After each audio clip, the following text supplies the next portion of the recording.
Okay.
Other form of social assistance.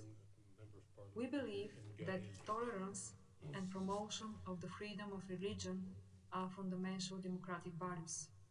Bulgaria combats all signs of racism, anti-Semitism, and xenophobia. For a second year in a row, the authorities prevented a procession of neo-Nazis known as the Lupov March. Young generations should learn to engage against discrimination. Bulgaria takes action in that direction. We have a long-standing tradition in gender equality, and we are committed to advance the global efforts for the full realization of human rights. For example, Bulgaria has joined several leading international initiatives against gender-based violence. We work to improve our legislation to promote equality for women and men. We aim to eliminate all forms of discrimination and violence including domestic violence. Bulgaria has devoted time and efforts to place the topic of the children with disabilities high on the Human Rights Council agenda. We welcome the attention given on the topic in this session. We work as part of an UN group to include the rights of the child in all aspects of the 2030 agenda. Bulgaria notes the leadership and personal engagement of the High Commissioner for Human Rights. In the present challenging times, the Office of the Commissioner, under Mrs. Bachelet's guidance, plays a key role in the UN system. Bulgaria believes in the need to reinforce the preventive mandate and approach of the High Commissioner to human rights situation around the globe. Our country will continue to support the office by means of financial contributions. Madam President, Bulgaria will remain actively engaged in the Universal Periodic Review. Our country participates in the process and look forward for the successful adoption of our report. All national bodies are devoted in the implementation of the accepted recommendations. My country is dedicated to the highest human rights standards. We seek a renewal of our membership to the Human Rights Council. We are engaged with our campaign for re-election. Thank you for your attention. Thank you, Madam Minister. Now, I have the honor of inviting His Excellency Mr. Demeke Mekonnen Hassen, Deputy Prime Minister and Minister of Foreign Affairs of Ethiopia. Mr. Minister, you have the floor. Madam President, allow me at the outset to congratulate you on your election to preside over the work of the Human Rights Council. I wish to take this opportunity to express the full support and cooperation of my country to you and members of the Bureau in effective discharge of your responsibilities. With the change and reform that opened a new chapter in our country's political and socio-economic dispensation 3 years ago, Ethiopia has made significant strides, but also faced complex challenges from the global pandemic to domestic political problems. We were not, of course, oblivious of the daunting challenge of managing a transition in Ethiopia with the existing long-standing and complex socio-economic and political problems. One of such challenges was the deliberate and calculated efforts aimed at derailing the reform process through multifaceted measures, including economic sabotage, disinformation campaign, incitements of violence, and ethnic strife in many parts of the country. These anti-reform acts and campaigns were spearheaded by TPLF, which had dominated Ethiopian politics with brutal force for much of the past 3 decades, but lost its power with their reform initiatives. TPLF rebuffed all peace gestures of the new administration and publicly escalated war rhetoric and public show of force, which ultimately culminated with a sudden and brazen military attack on the northern command of Ethiopian National Defense Forces stationed in the Tigray region, killing scores of the force members and looting the armament. TPLF's attack against the federal force, including mere to top-level command officers, was particularly heinous as unsuspecting officers were massacred along ethnic lines in their own military camps. Thousands of the force members, along with some of the force commanders, were also kidnapped and detained by TPLF. Following this heinous attack on the 4th of November 2020 and seizing of large number of weapons, TPLF publicly and unshamedly boasted about its lightning strike against the Northern Command and threatened to attack major cities, including the capital city, Addis Ababa. Indeed, it launched some rocket strikes in nearby cities, leading to further deaths and destruction. That's why the Ethiopian government was left with no option but to take legitimate law enforcement measures to reverse the unwarranted attack by TPLF, to free kidnapped federal force members, to restore law and order, and to recover looted weaponry. These operations were completed in less than a month with all the efforts to minimize civilian casualty. Madam President, our priority currently is the rehabilitation of affected areas of the Tigray region, including delivering much-needed humanitarian assistance, rebuilding damaged infrastructure, and resuming social service, establishing law and order, and restoring full peace and stability. On the other hand, several senior civilians and military leadership of TPLF have either been arrested or surrendered, and they have been brought to a court of law. The rest of TPLF leaders and accomplices who still remain at large and launch sporadic fighting in small pockets of Tigray area, given a chance to peacefully surrender.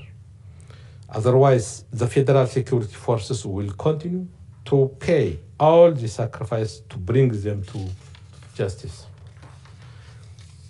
In the meantime, we are mobilizing all the necessary efforts to provide urgent humanitarian response to people in dire need of assistance, working closely with local and international partners. Admittedly, the humanitarian response effort was fraught with many challenges. There was a complete breakdown of law and order in the region, and critical infrastructure was destroyed. TPLF opened the doors for more than 10,000 prisoners, some of whom are violent criminals. This has directly contributed to rising number of criminals, including rape and looting in the region. TPLF remnants have also been ambushing humanitarian convoys. Therefore, full return to stability is a work in progress, but there is no doubt the situation keeps on improving, allowing better movement of humanitarian operations, except for few pocket areas where there is sporadic shooting by these remnants. Emergency humanitarian assistance is being delivered in 36 waradas of Tigray region at 92 food distribution centers. So far, we have reached out to 2 million beneficiaries in the region, and all possible effort is being made to reach out to every single person in need. Some of the senior UN officials who visited the region recently have witnessed these facts. The hostile propaganda by the TPLF supporters in the diaspora and sensationalized reporting by some media, which appears to have filled the airwaves of social media, is by no means a reflection of the reality on the ground. My government is committed to facilitating unhindered access to humanitarian assistance. We are moving with urgency to approve requests for international staff movements into and within Tigray. We are also committed to facilitating access to both local and international media, and the relevant government departments are working with media representatives. Madam President, we have not also forgotten our nationals who crossed the border to Sudan to seek refuge. We believe it is now possible to facilitate the safe, voluntary, and dignified return to their homes, and the support of development partners in re-establishing their lives is critical. While many of the refugees are innocent civilians affected by the military operations, it is also important to keep in mind that some of those in the Sudan refugee camps are the perpetrators of the Maikadra massacre and other crimes which should be brought to justice. Ethiopia is also hosted to a large number of refugees, some of whom have been affected by the military operation in the Tigray region. We are committed to the safety and well-being of Eritrean refugees, and we do appreciate the concern of the international community in this regard. I want to assure this Council that Ethiopia, as a host country to hundreds of thousands of refugees, takes its responsibility to all refugees very seriously. We are working very closely with all relevant agencies to address their needs, including the delivery of the necessary humanitarian assistance. Madam President, allegations of human rights violations, including sexual violence, is no doubt a matter of a big concern for my government. We are fully committed to undertaking the necessary investigation and ensuring full accountability of all perpetrators. I wish to remind the Council that Ethiopia now has an independent, credible, and effective national human rights institution. The Ethiopian Human Rights Commission has already been investigating and reporting on human rights issues, including the Maikadra massacre, civilian casualties, sexual violence, and allegation of discriminatory treatment. My government takes all of its findings very seriously, and we are committed to working closely with the Commission to implement its recommendations to improve the human rights situation. We believe supporting the work of the Commission and further strengthen its capacity is the sustainable way towards a credible, transparent, independent, and impartial investigation of all allegations of violations by all parties. Finally, Madam President, despite the complicated challenges and the aforementioned setbacks, hopes remain high of our reform agenda, and we are determined to pursue it with all the necessary vigor and commitment. We will continue to work tirelessly to fulfill the promise of a democratic and pluralistic political order based on the rule of law, respect for human rights for all. Let me conclude by thanking you for all your support so far and calling for your continued support and understanding as we strive to build a peaceful, democratic, inclusive, pluralist, and prosperous Ethiopia. I thank you. I thank you. I now have the honor of inviting His Excellency, Mr. Titus Songiso Mvalo, Minister of Justice of Malawi. Excellency, you have the floor.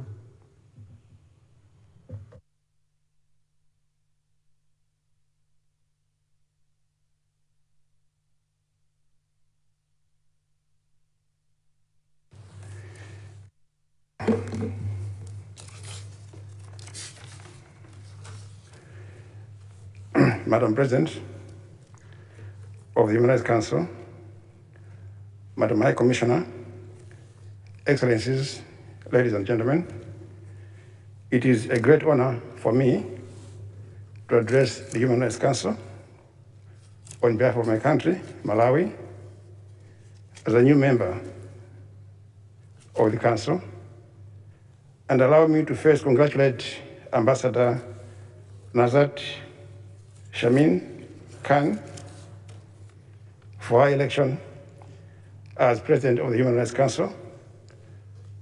I wish you much success. Malawi also appreciates the efforts of the High Commissioner for Human Rights, Michelle Bachelet, who continued to raise her voice on the pertinent issues concerning human rights. Madam President, Malawi is honored to be a member of the Human Rights Council and is ready to serve at the Human Rights Council as our mandate starts this year to 2023. Malawi is a firm believer in multilateralism and as a member of the Human Rights Council, we shall uphold and protect fundamental human rights, values, and systems.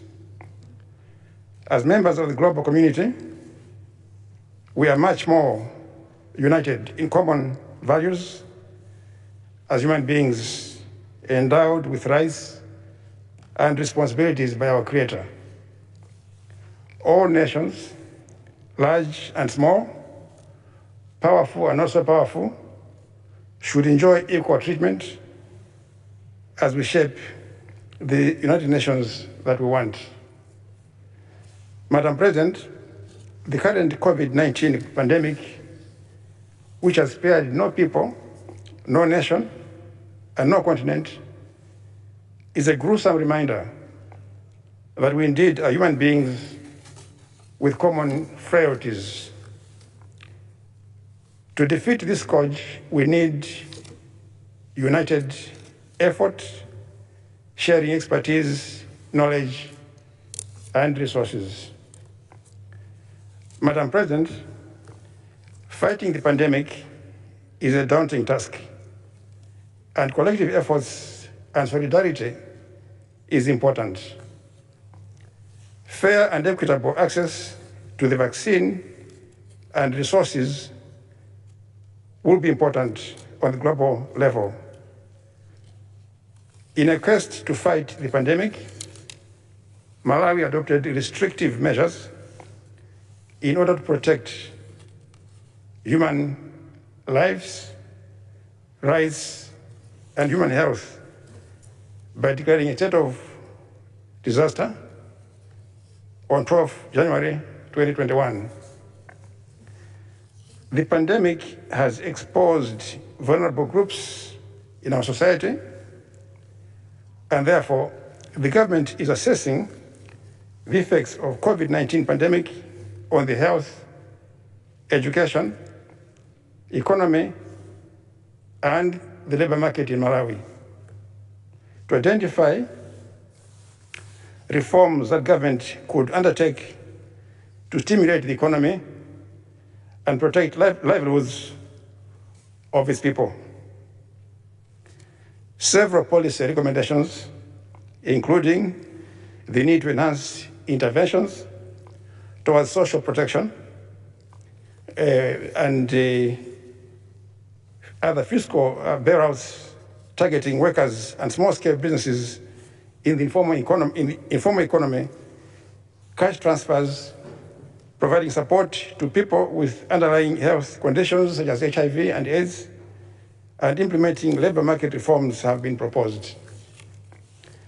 Madam President, Malawi recognizes that the founders of United Nations 75 years ago set in motion a path of multilateralism in solving global challenges.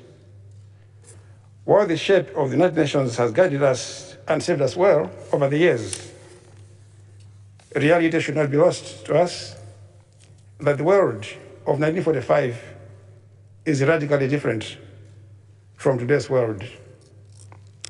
Therefore, all traces of imperialism or colonialism should not be prevalent today in any form or shape.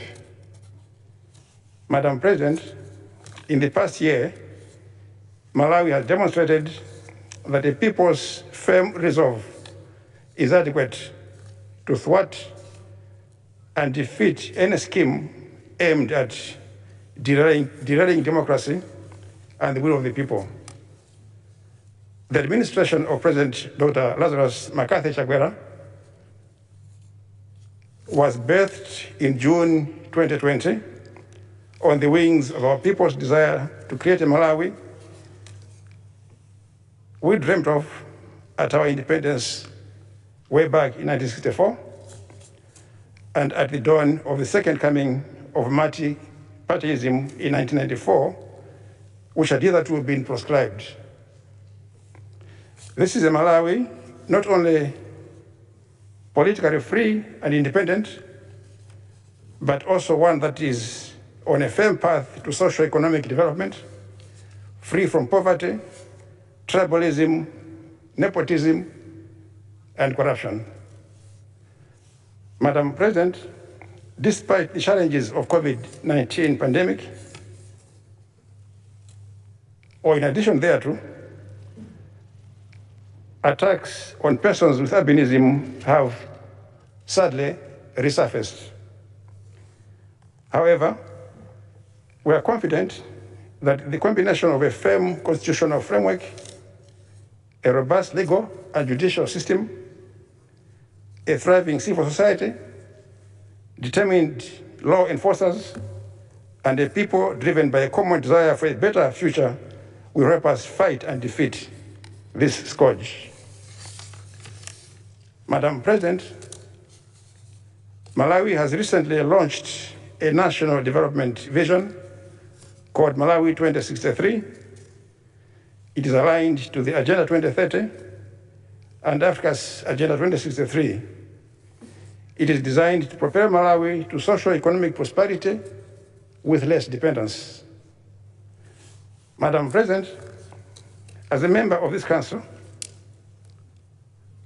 a member of the United Nations, and a member of the African Union, we pledge to work with all in the face of man's common rights and threats. We call for equality of nations and mutual respect, even as we may hold different views on some issues. We will clear our treaty body reporting backlog with the United Nations by the end of this year. We have recently submitted our 8th periodic report on the Convention on the Elimination of All Forms of Discrimination Against Women, CEDAW, and will soon submit reports on International Covenant on Economic, Social, and Cultural Rights, and International Convention on the Elimination of All Forms of Racial Discrimination. Madam President, Malawi calls upon the Council and the United Nations treaty bodies to continue offering technical support as we enhance the capacity of our human rights institutions in the country, such as the Human Rights Section in the Ministry of Justice and the Malawi Human Rights Commission. Later in this session, our 3rd cycle universal periodic review report will be adopted. The accepted recommendations represent what we as a nation believe in and are eager to promote to shape our human rights future. In conclusion, Madam President, we are determined to be an active and effective member of the Council. We shall therefore constructively engage and remain strongly resolute towards a common goal in our role as Human Rights Council member in the promotion of human rights. Thank you, and God bless you all.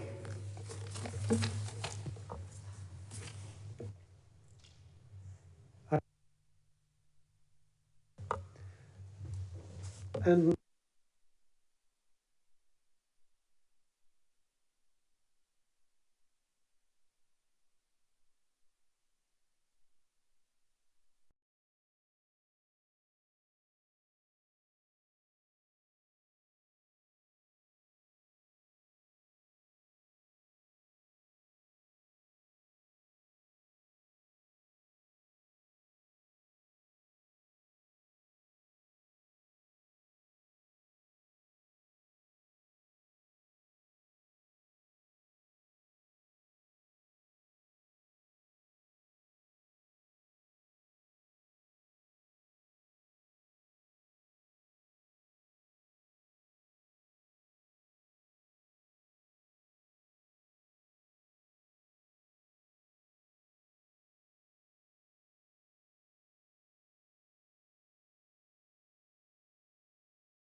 recent months, while tackling the pandemic, we have also faced conflicts and regional rivalries, the undermining of democracy and the rule of law in virtually every region, pressure on international arms control regimes, the threat posed by terrorist organisations and other non-state actors, and the global challenge of climate change, a multiplier of conflict and instability.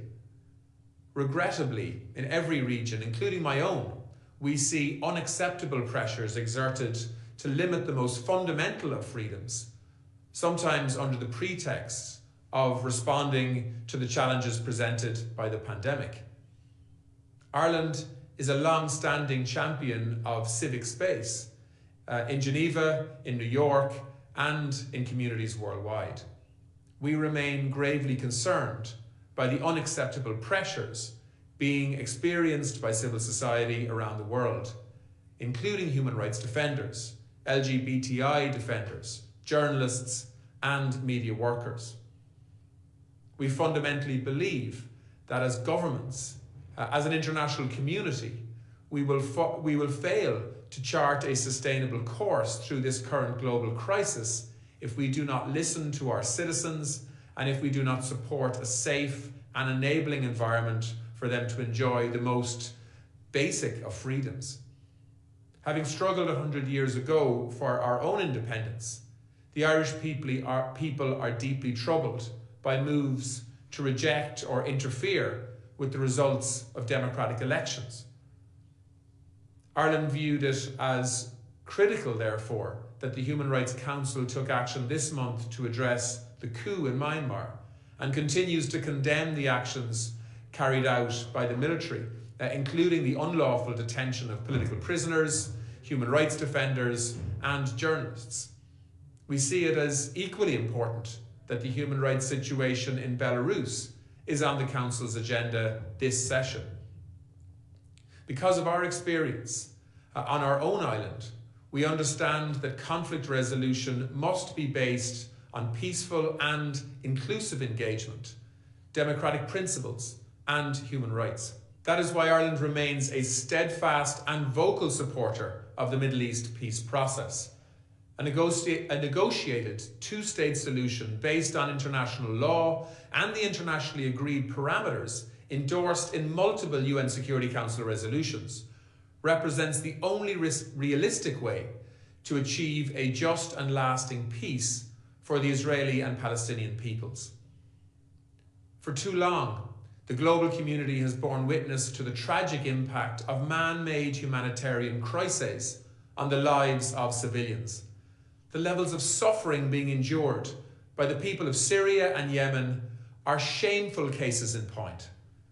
Events in Ethiopia in recent months are also a cause of grave concern, with insufficient humanitarian access reaching Tigray and serious human rights violations and abuses being committed against civilian populations, and this needs to be highlighted.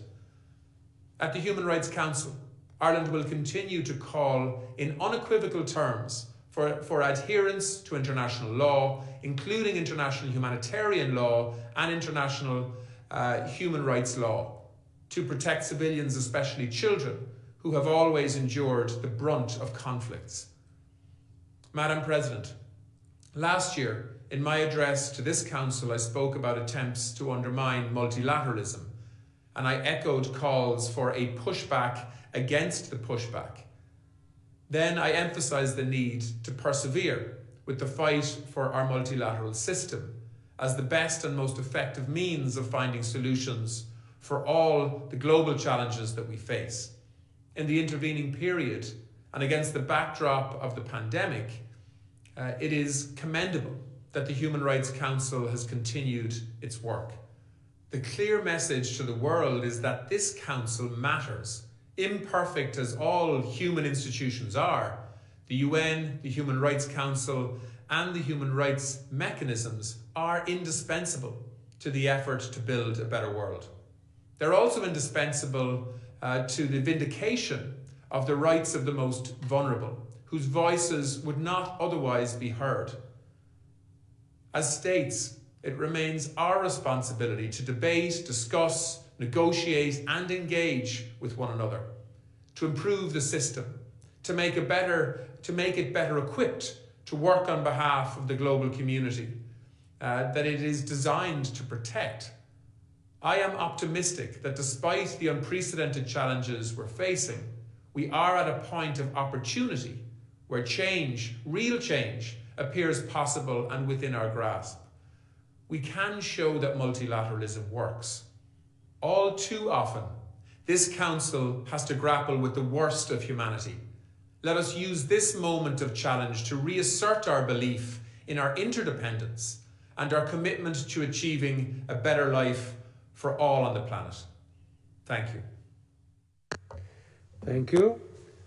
Now I have the honor of inviting His Excellency Mr. Sergey Lavrov, Minister of Foreign Affairs of the Russian Federation, to deliver his statement. Excellency, you have the floor. Уважаемая госпожа председатель, уважаемые дамы и господа, в этом году Россия вновь участвует в работе Совета ООН по правам человека в качестве полноправного члена. Возвращение в состав основного правозащитного органа Всемирной организации рассматриваем как подтверждение ключевой роли, которую наша страна играет в многостороннем сотрудничестве во всех областях. Намерены активно использовать наши полномочия в СПЧ в целях укрепления его потенциала и авторитета, продвижения объединительной повестки дня. Это особенно важно в условиях продолжающейся пандемии коронавируса. COVID-19 нанес существенный ущерб социально-экономическим основам государств и соответствующим правам граждан. Под угрозу поставлено главное право – право на жизнь. Спад мировой экономики в результате пандемии привел к значительному росту безработицы, усилил социальную незащищенность. Увеличивается неравномерность в развитии отдельных государств и регионов, нарастает неравенство и внутри отдельных стран, в том числе принадлежащих так называемому «золотому миллиарду». Именно на этих проблемах мы должны сегодня сосредоточиться, совместно искать пути их решения, задействуя в том числе потенциал Совета ООН по правам человека. К сожалению, несмотря на пандемию и очевидную необходимость консолидации усилий, некоторые западные коллеги по-прежнему не намерены пересматривать свою эгоистическую линию, отказываться от силовых подходов, нелегитимных методов шантажа и давления. Проигнорированы призывы генерального секретаря ООН и Верховного комиссара ООН по правам человека приостановить односторонние санкции в части поставок продовольствия, медикаментов и оборудования, необходимых для борьбы с вирусом и соответствующих финансовых транзакций. Напомню и об инициативе президента Путина о создании в международной торговле зеленых коридоров, свободных от санкций и других искусственных барьеров. В западных столицах упорно продолжают не замечать губительного влияния незаконных рестрикций на осуществление прав человека. Видим в этом не только политизацию гуманитарных вопросов, но и стремление воспользоваться пандемией для наказания так называемых неугодных правительств. Сегодня глобальное медийное пространство становится местом решения узкокорыстных геополитических проблем.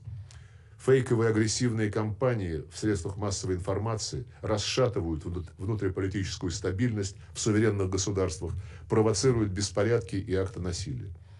Особую озабоченность вызывает та легкость, с которой псевдопоборники демократии безответственно используют в своих политических целях подростков и детей. Это недопустимо. Те, кто на протяжении десятилетий поучал весь мир свободе слова и выражения мнений, демонстрируют нетерпимость к альтернативным точкам зрения. В ряде стран проводятся целенаправленные линии на установление политической цензуры, ограничение доступа к информации в нарушении обязательств в рамках ООН, ОБСЕ, Совета Европы. Недавнее закрытие на Украине в Прибалтике русскоязычных телеканалов, обыски у журналистов, их высылки из страны – яркие тому примеры.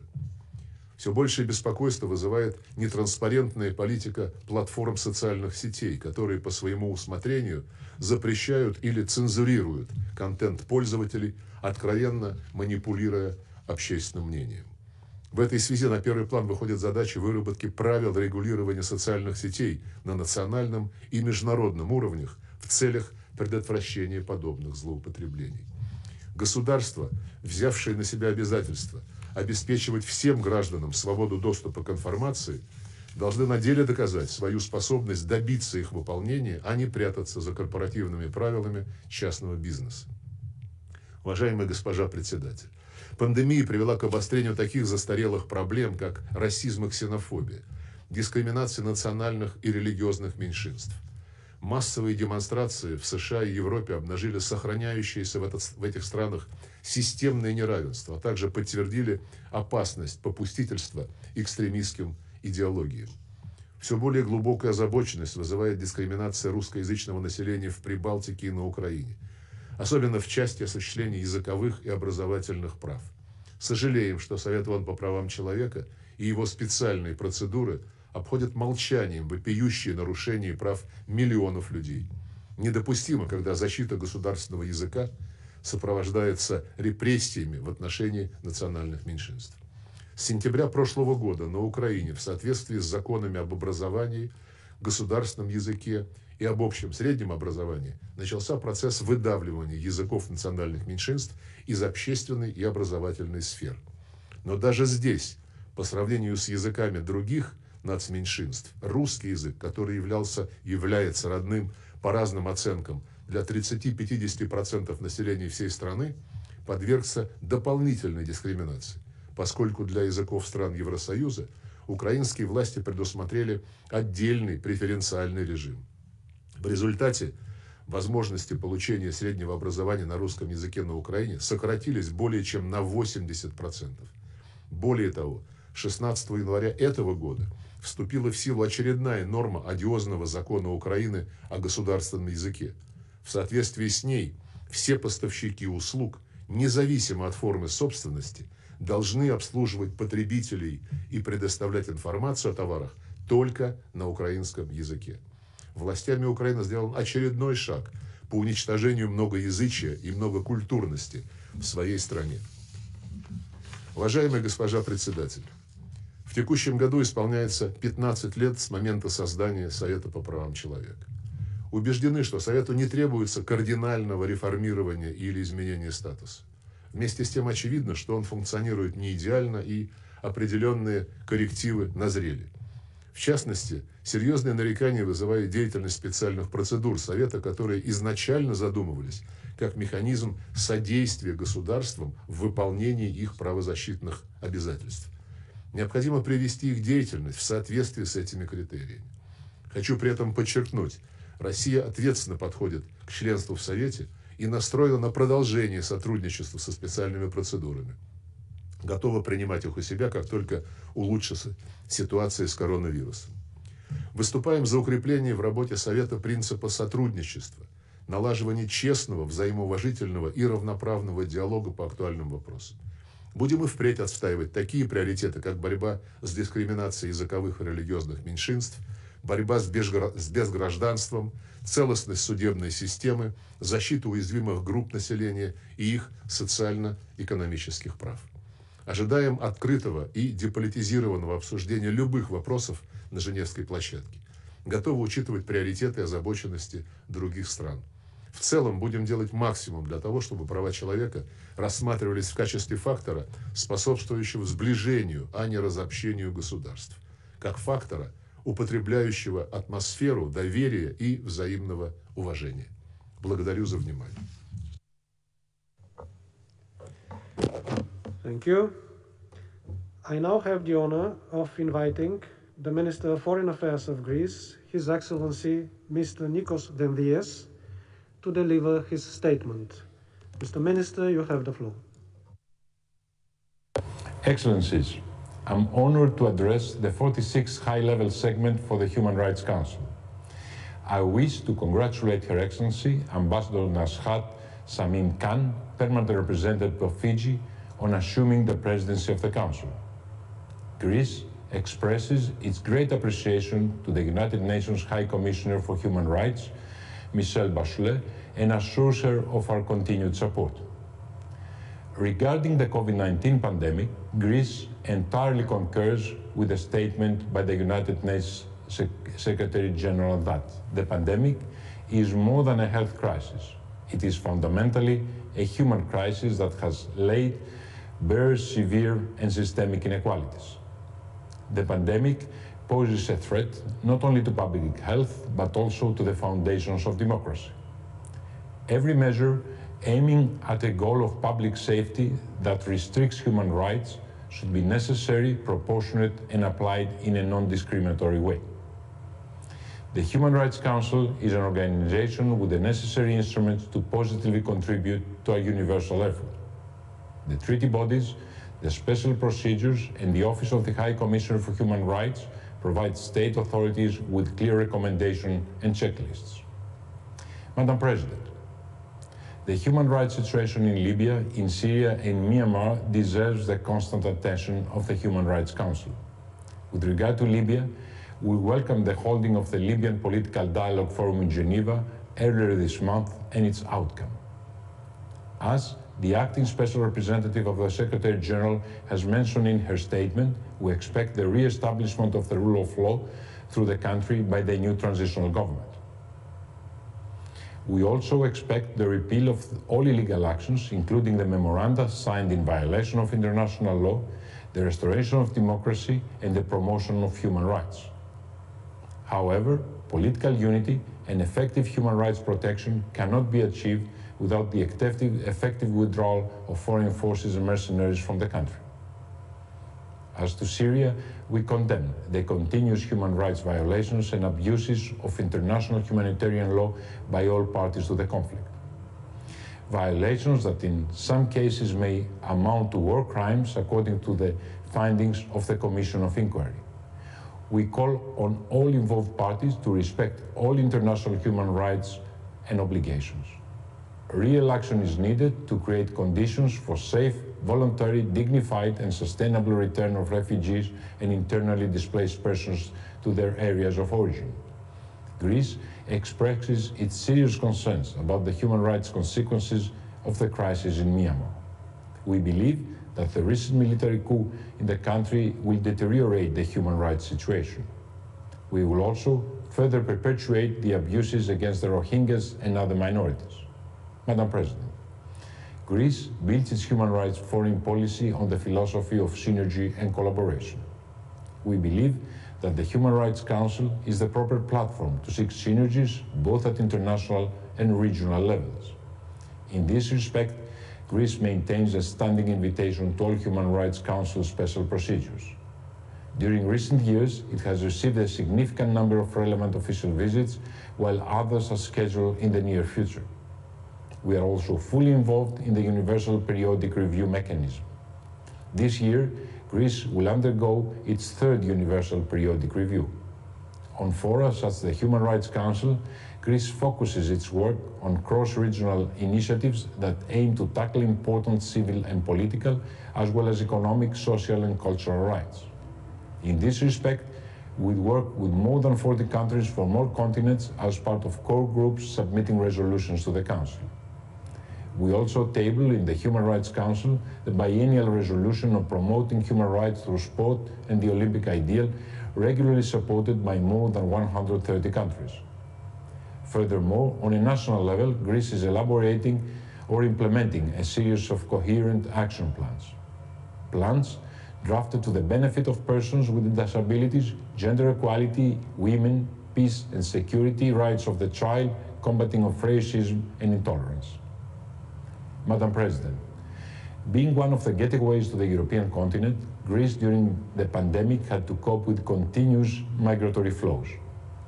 And we did it successfully by addressing at the forefront the most vulnerable of us: unaccompanied minors, older persons, persons with disabilities, women, victims of gender-based violence.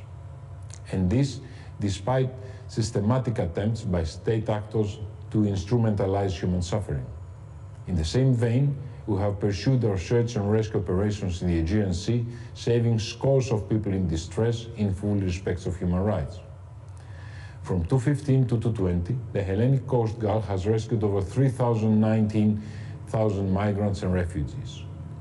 We fully abide by the principle of non-refoulement, which besides being an international obligation, is also embedded in our national legislation. Allow me also to mention that Greece continues to provide asylum seekers, refugees and migrants with healthcare, social services, education and housing. Finally, I would like to touch on an issue of particular importance for Greece, which is the full enjoyment of cultural rights. All states bear the duty, regardless of their political, economic and cultural systems, to refrain from altering cultural monuments. Prior consent of concerned communities and prior information of any stakeholder involved, including relevant United Nations bodies such as UNESCO, are a conditio sine qua non. I refer, among others, to the conversion of Hagia Sophia Monument to a mosque, which goes counter to any notion of respect for heritage and cultural rights. We ask, along with all the relevant institutions and international organizations that have done so, for the reconvention of this monument to its previous status. Thank you. I thank the Foreign Minister of Greece, and now I have the honor of inviting His Excellency Antony J. Blinken, Secretary of State of the United States of America, to make his statement. Sir, you have the floor. Thank you, Madam President, High Commissioner Bachelet, and distinguished delegates. It's an honor to join you as the United States re-engages with the Human Rights Council and other important international organizations. I'm here to reaffirm America's commitment to respect and defend the human rights of all people, everywhere. As the Universal Declaration of Human Rights proclaims, all human rights are universal, indivisible, interdependent, and interrelated. The United States is placing democracy and human rights at the center of our foreign policy because they're essential for peace and stability. This commitment is firm and grounded in our own experience as a democracy, imperfect and often falling short of our own ideals, but striving always for a more inclusive, respectful, and free country. It's for that reason that I'm pleased to announce the United States will seek election to the Human Rights Council for the 2022 to 2024 term. We humbly ask for the support of all UN member states in our bid to return to a seat in this body. The Council has played a meaningful role in protecting fundamental freedoms by documenting atrocities to hold wrongdoers accountable, helping provide the framework to address past atrocities, and supporting transitional justice. And the Council's special emergency sessions, most recently in Burma, quickly focus attention on unfolding crises and ensure that those who are voiceless have a place to be heard. Still, institutions are not perfect. As the United States re-engages, we urge the Human Rights Council to look at how it conducts its business. That includes its disproportionate focus on Israel.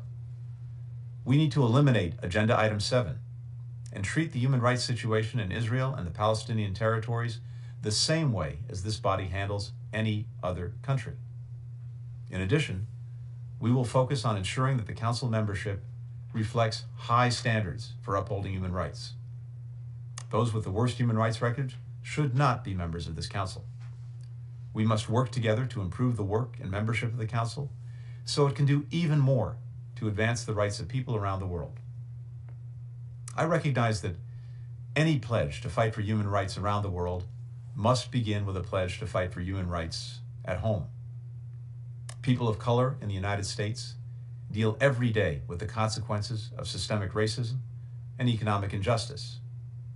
In his first week in office, President Biden took action to tackle the root causes of these inequities, including in housing, prison reform, improving the conditions of indigenous peoples, and fighting discrimination against Asian Americans. We must do more to advance racial justice globally. We're eager to find a more effective and inclusive way to put fighting racism at the top of the global human rights agenda. The Universal Declaration of Human Rights states that all human beings are born free and equal in dignity and rights. And yet the rights of women and girls, persons with disabilities, LGBTQI people, religious minorities, and members of other minority groups are often violated or abused. We're committed to advancing gender equality and uplifting the rights of women and girls. And we will pursue a policy to end violence and discrimination of all kinds, including on the basis of sexual orientation, gender identity or expression, or sex characteristics. The United States does not claim to be perfect, but we strive every day to improve, to hold ourselves accountable, to become a more perfect union. We confront our own challenges openly, transparently, for the entire world to see.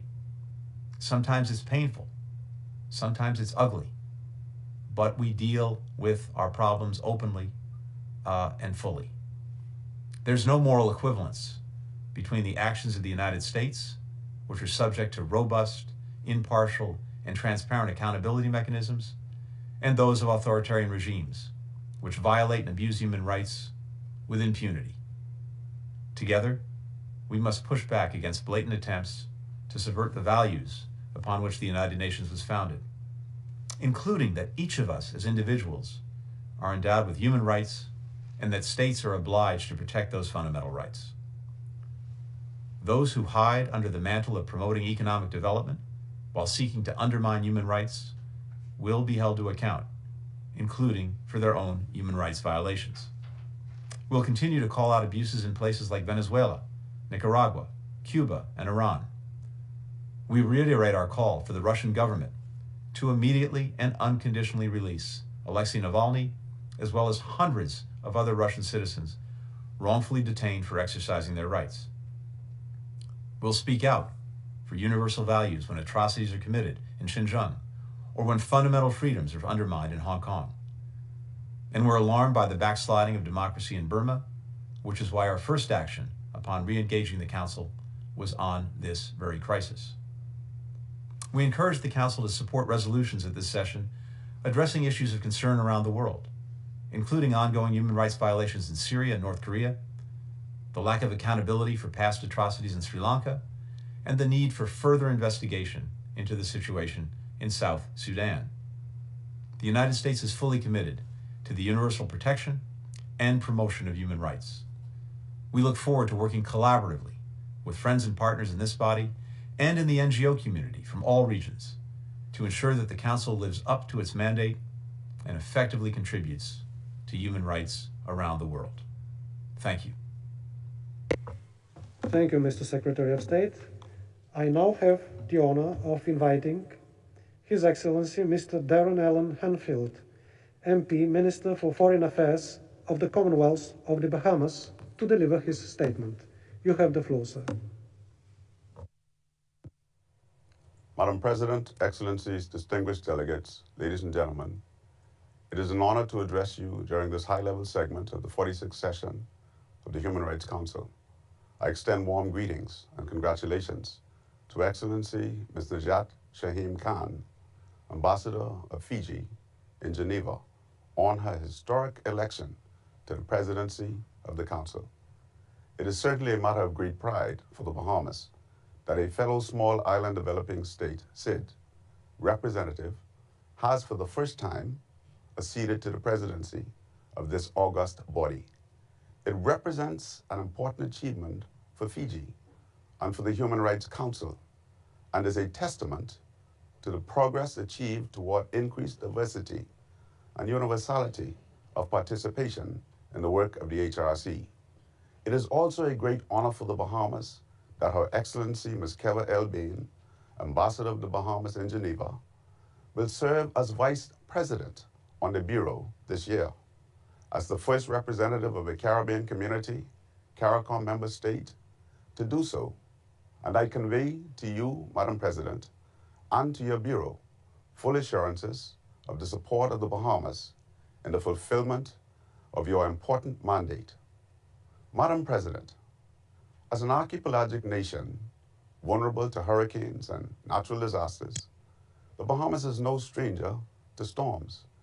In 2019, Hurricane Dorian became the strongest hurricane to ever hit our island nation and resulted in the worst natural disaster in our country's history.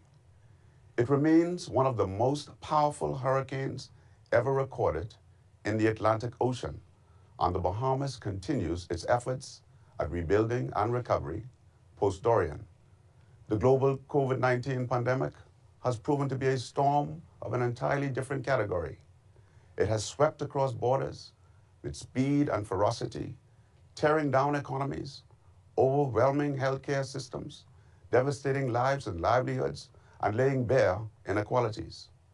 Nevertheless, due to quick responding, we have made progress in curbing the spread of the virus at the national level, ensuring that we continue to uphold fundamental rights and the freedoms while doing so.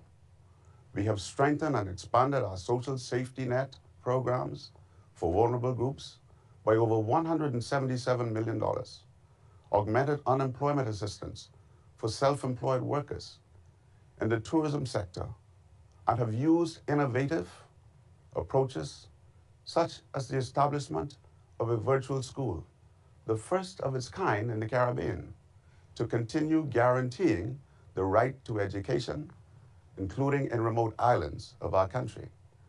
We've also produced an emergency food production plan to strengthen food and nutrition security. Moreover, CARICOM states have been working collectively to set coordinated policies on health, logistics, and transport. All these efforts have required significant sacrifices at a time when the tourism sector, the key driver of our economy, has been severely hindered. For the Bahamas, and indeed the Caribbean sub-region, COVID-19 has exacerbated the inherent vulnerabilities we face as a SID, further compounding the challenges already brought about by climate change and increased frequency of natural disasters. Vulnerability to exogenous shocks and heavy indebtedness. In this regard, we welcome the growing attention of the Council to Climate Change and the leadership shown by High Commissioner Bachelet in this regard. According to the Economic Commission for Latin America and the Caribbean, ECLAC, Caribbean economies have among the highest debt ratios in the world. We are fully committed to building back better in order to effectively address the economic impacts of the pandemic. However, our nations require more favorable financing arrangements, which are not conditioned by skewed income per capita levels. We must ensure that development needs and vulnerability are given greater weight in the determining access to international development financing. COVID-19 clearly reveals the mutually reinforcing and interdependent nature of all human rights, including the rights to health, to life, an adequate standard of living, a healthy environment, education, and the right to development, as well as the important nexus between human rights and the Sustainable Development Goals. As one of the only few SIDs currently serving on the Council, we also firmly believe that just as human rights are universal, we must continue efforts toward increased universality of participation in the Council's work and diversity of its membership. The Bahamas commends the work of the Trust Fund for the participation of least developed countries and SIDs in the work of the Human Rights Council and its valuable contributions to this end. The Bahamas was pleased to become, in 2020, the first beneficiary donor to the Trust Fund and the first donor from the Latin American and Caribbean region. This is in keeping with our commitment to South-South cooperation and to ensuring that we leave no one behind in the global human rights discourse. We call on all fellow states to support the fund, and we endorse the convening of a universal session of the Council to mark the fund's 10th anniversary next year. Madam President, we know that there can be no economic and social development without the achievement of equality and the empowerment of women. The Bahamas has made major strides in strengthening its national machinery for the advancement of women. We have also developed a comprehensive national strategic plan for ending gender-based violence and have stepped up data collection efforts to inform policy and programmatic initiatives to address family violence, including in the context of COVID-19. The Bahamas is fully committed to leaving no one behind reducing poverty and inequalities, promoting social and economic empowerment, safeguarding civil society space, and protecting the rights of the most vulnerable, including children, the disabled, the elderly, and at-risk youth. Madam President, the current economic climate also compels us to reflect on how we can continue to do more with less. We firmly believe that the UN human rights pillar is indispensable, and we must ensure that it is equipped with adequate resources to conduct its important work. At the same time, the Council must demonstrate efficacy and effectiveness in addressing the challenges of the present and preparing for those of the future. Implementation and results on the ground must be our watchwords as we consider the future of the HRC. Madam President, COVID-19 has brought about many challenges, but in the midst of the crisis lie opportunities to bring about not just a new normal, but a better, fairer, and more equitable normal. If we are undivided in this cause, let us not allow physical distance to obstruct the inherent interconnectedness and interdependence we share as a human family, and demonstrate that the Council is indeed united for the protection of the fundamental rights of all. Madam President, I thank you. I thank Your Excellency, and now I have the honor of inviting Her Excellency Ms. Yvonne Dauzap, Minister of Justice of Namibia, to deliver her statement. You have the floor, Madam.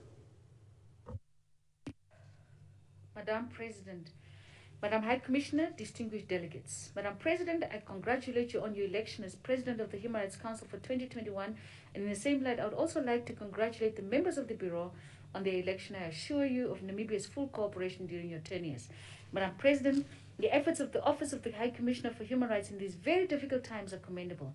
It is not easy to ensure that states continuously recommit to their human rights obligations when many are focused on keeping their inhabitants alive and safe from the scourge of the COVID-19 pandemic. However, the Office of the High Commissioner for Human Rights, through the execution of their mandate and support, reminds us that human rights remain crucial and that we carry a duty to promote and protect human rights, especially in times of crisis. Namibia is therefore grateful for the efforts of the Office of the High Commissioner for Human Rights, member states and other stakeholders of maintaining their commitment to the realization of all human rights during the COVID-19 pandemic and reinforcing key implementation measures. We reiterate our call for equitable regional representation in the structures of the Office of the High Commissioner. Madam President, this year marks the 20th anniversary of the Durban Declaration and Program of Action, or in short, the DTPA. However, the recent events around the world clearly illustrate our shortcomings in realizing the vision of this noble international commitment. We strongly condemn systematic inequality, racist and extremist practices that divide people on the basis of their color and ethnic origin, as there is no justification for differential treatment of people on the basis of their skin color or origin. As we listen to the cries of those who suffer at the hands of racists and extremists, our duty to humanity and the future generations is to fulfill our obligations under the DTPA and to restore the dignity and equality of all persons at all levels of society. Namibia joins other countries in the continued commitment to eliminate racism, extremism, and ideologies alike, because no person should be discriminated against on the basis of their color or ethnic origin in the era of human rights. It is time to actively address our shortcomings, because one life lost due to this appalling form of inequality is one too many. Madam President, persisting natural disasters such as storms, earthquakes, forest fires, and locust infestations are nature's call to action to all of us. Climate change is real, and its impact threatens our livelihoods daily. Our duty to the future of this world is to embed climate change considerations and protective measures in our policies and laws. Our efforts to protect and promote human rights will be rendered futile in an inhospitable climate and environment. Namibia is vulnerable to the effects of climate change, as we often experience extreme alternating drought and flooding, which adversely impacts the livelihood of our people. The SDGs and the Paris Agreement present unique opportunities for countries like Namibia to access assistance in their efforts to address the impact of climate change and take protective and preventative measures. Namibia therefore echoes the words of the UN Secretary General in his recent call for greater commitment to deliver measurable targets and means of implementation of both the SDGs and the Paris Agreement. Madam President, Namibia is concerned about the slow progress in global efforts to promote and protect human rights of persons with disabilities and that of persons with albinism. The provisions of the CRPD demand full inclusion in policies, laws, and infrastructure, ensuring unlimited access to public services and support in the independent living of persons with disabilities. We cannot ensure the promotion and protection of human rights of persons with disabilities if we continue to exclude them from political decision-making positions at national level. Let us all work with international organizations, organizations of persons with disabilities, and civil society organizations to mainstream disability issues and achieve full inclusivity. Madam President, the alarming rate of violence against women and girls remain a concern and a challenge for Namibia. In recent years, Namibia recorded high numbers of violence against women and girls in cases of domestic violence, intimate partner killings, and rape and other forms of sexual violence. We joined the world in commemorating the 16 days of activism against gender-based violence, and as leaders, we listened to the activists and calls for change from protesters across the world who drew attention to the prevalence of gender-based violence as an issue of global concern. Namibia has since begun the process of amending both the combating against domestic violence and the combating against rape legislations, but we also acknowledge that societal reform is necessary to denounce and eliminate harmful patriarchal and cultural practices which diminish the rights of women and girls. Namibia welcomes cooperative engagements on the effective interventions and good practices from member states and international organizations to address the alarming scourge of violence against women and girls. Madam President, in our view, the right to development is central to the promotion of human rights and remains a priority for Namibia. The eradication of poverty in developing countries impacts our ability to deliver on the Sustainable Development Goals, and Namibia is committed to working towards ensuring that the negative connotations surrounding the acknowledgement of this right are effectively denounced. A key to the right to development is the accountability of transnational corporations and other business entities in their right and their role to the implementation of human rights. We continue to support the work of the Human Rights Council on transnational corporations and other business entities and human rights with a view to ensure that action is taken against those business entities that cooperate in complete disregard for human rights. Madam President, as our review under the third cycle of the Universal Peer Review mechanism draws closer, we are pleased to state that we have submitted our country report setting out our efforts thus far in implementing recommendations accepted during the second cycle review and other relevant updates. We invite our peers and other stakeholders to peruse the report as we look forward to constructive engagements during our review in May 2021. Madam President, Namibia strongly believes in the right to self-determination and the right of a people to freedom, independence, and social justice. We therefore reiterate our support for UN solutions in resolving the plight of the people of Western Sahara, and we also stand with the people of Palestine in their just cause. Lastly, Madam President, universal coercive measures serve as additional constraints to countries that have limited to no resources, especially during these challenging times of a global pandemic. Sanctions aggravate pre-existing adversities that impact on human rights. We therefore call on the international community to respect the principle of state sovereignty and offer necessary assistance to states that are trying to resolve their disputes through peaceful means. In closing, I wish to reiterate that Namibia remains committed to implementing human rights and actively participating in the work of the Council. I wish you fruitful deliberations and engagements during the session. I thank you, Madam President. Thank you, Madam. Et maintenant, j'ai l'honneur d'inviter Son Excellence, Madame Ali Bagheri-Kani, secrétaire d'État auprès du garde des Sceaux, ministre de la Justice et des Droits de l'Homme, chargé des droits de l'homme de Côte d'Ivoire, de prononcer son discours. Madame, vous avez la parole. Déclaration du gouvernement ivoirien à l'occasion de la 46e session du Conseil des droits de l'homme des Nations Unies. Madame la Présidente du Conseil des droits de l'homme, Madame la Haute Commissaire aux droits de l'homme, Mesdames et Messieurs les ministres, Excellences distingués délégués, c'est un honneur pour moi de prendre la parole à cette auguste tribune, 4 mois après l'élection de la Côte d'Ivoire au Conseil des droits de l'homme des Nations Unies pour la période 2021-2023.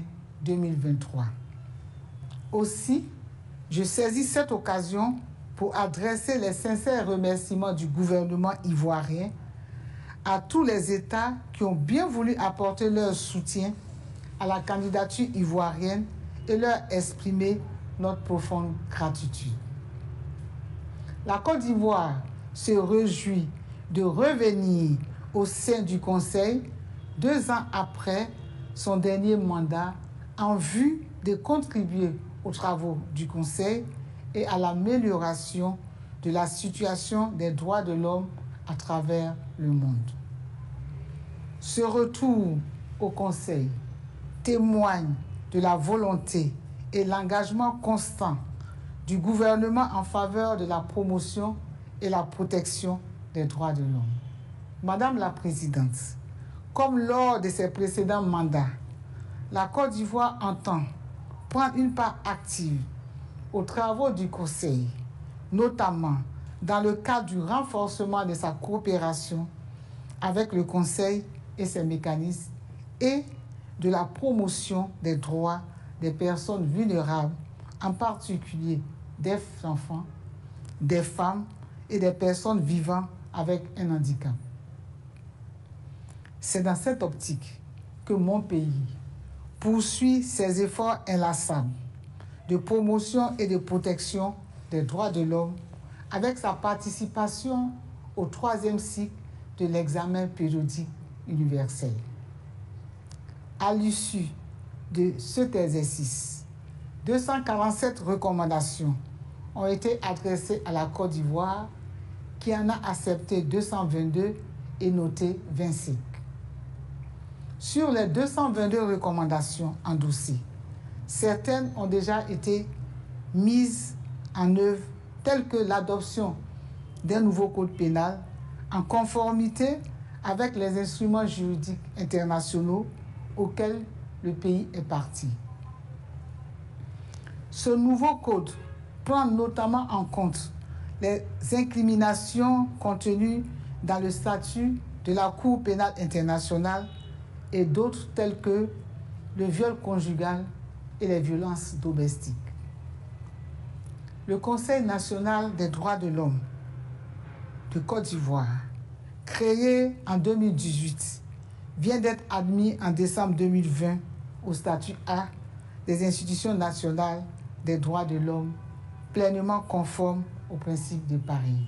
Madame la Présidente, convaincue que la pleine jouissance des droits de l'homme est tributaire de la paix et la sécurité internationale, la Côte d'Ivoire demeure engagée dans la lutte contre le terrorisme et l'extrémisme violent. C'est pourquoi le président Alassane Ouattara a engagé notre pays dans la lutte contre ces fléaux afin de permettre aux populations impactées de jouir pleinement de leurs droits dans la dignité. C'est ainsi que le gouvernement ivoirien a déployé un contingent de casques bleus au Mali en vue de contribuer aux efforts de la communauté internationale visant à rétablir la sécurité et la paix dans ce pays frère de la sous-région.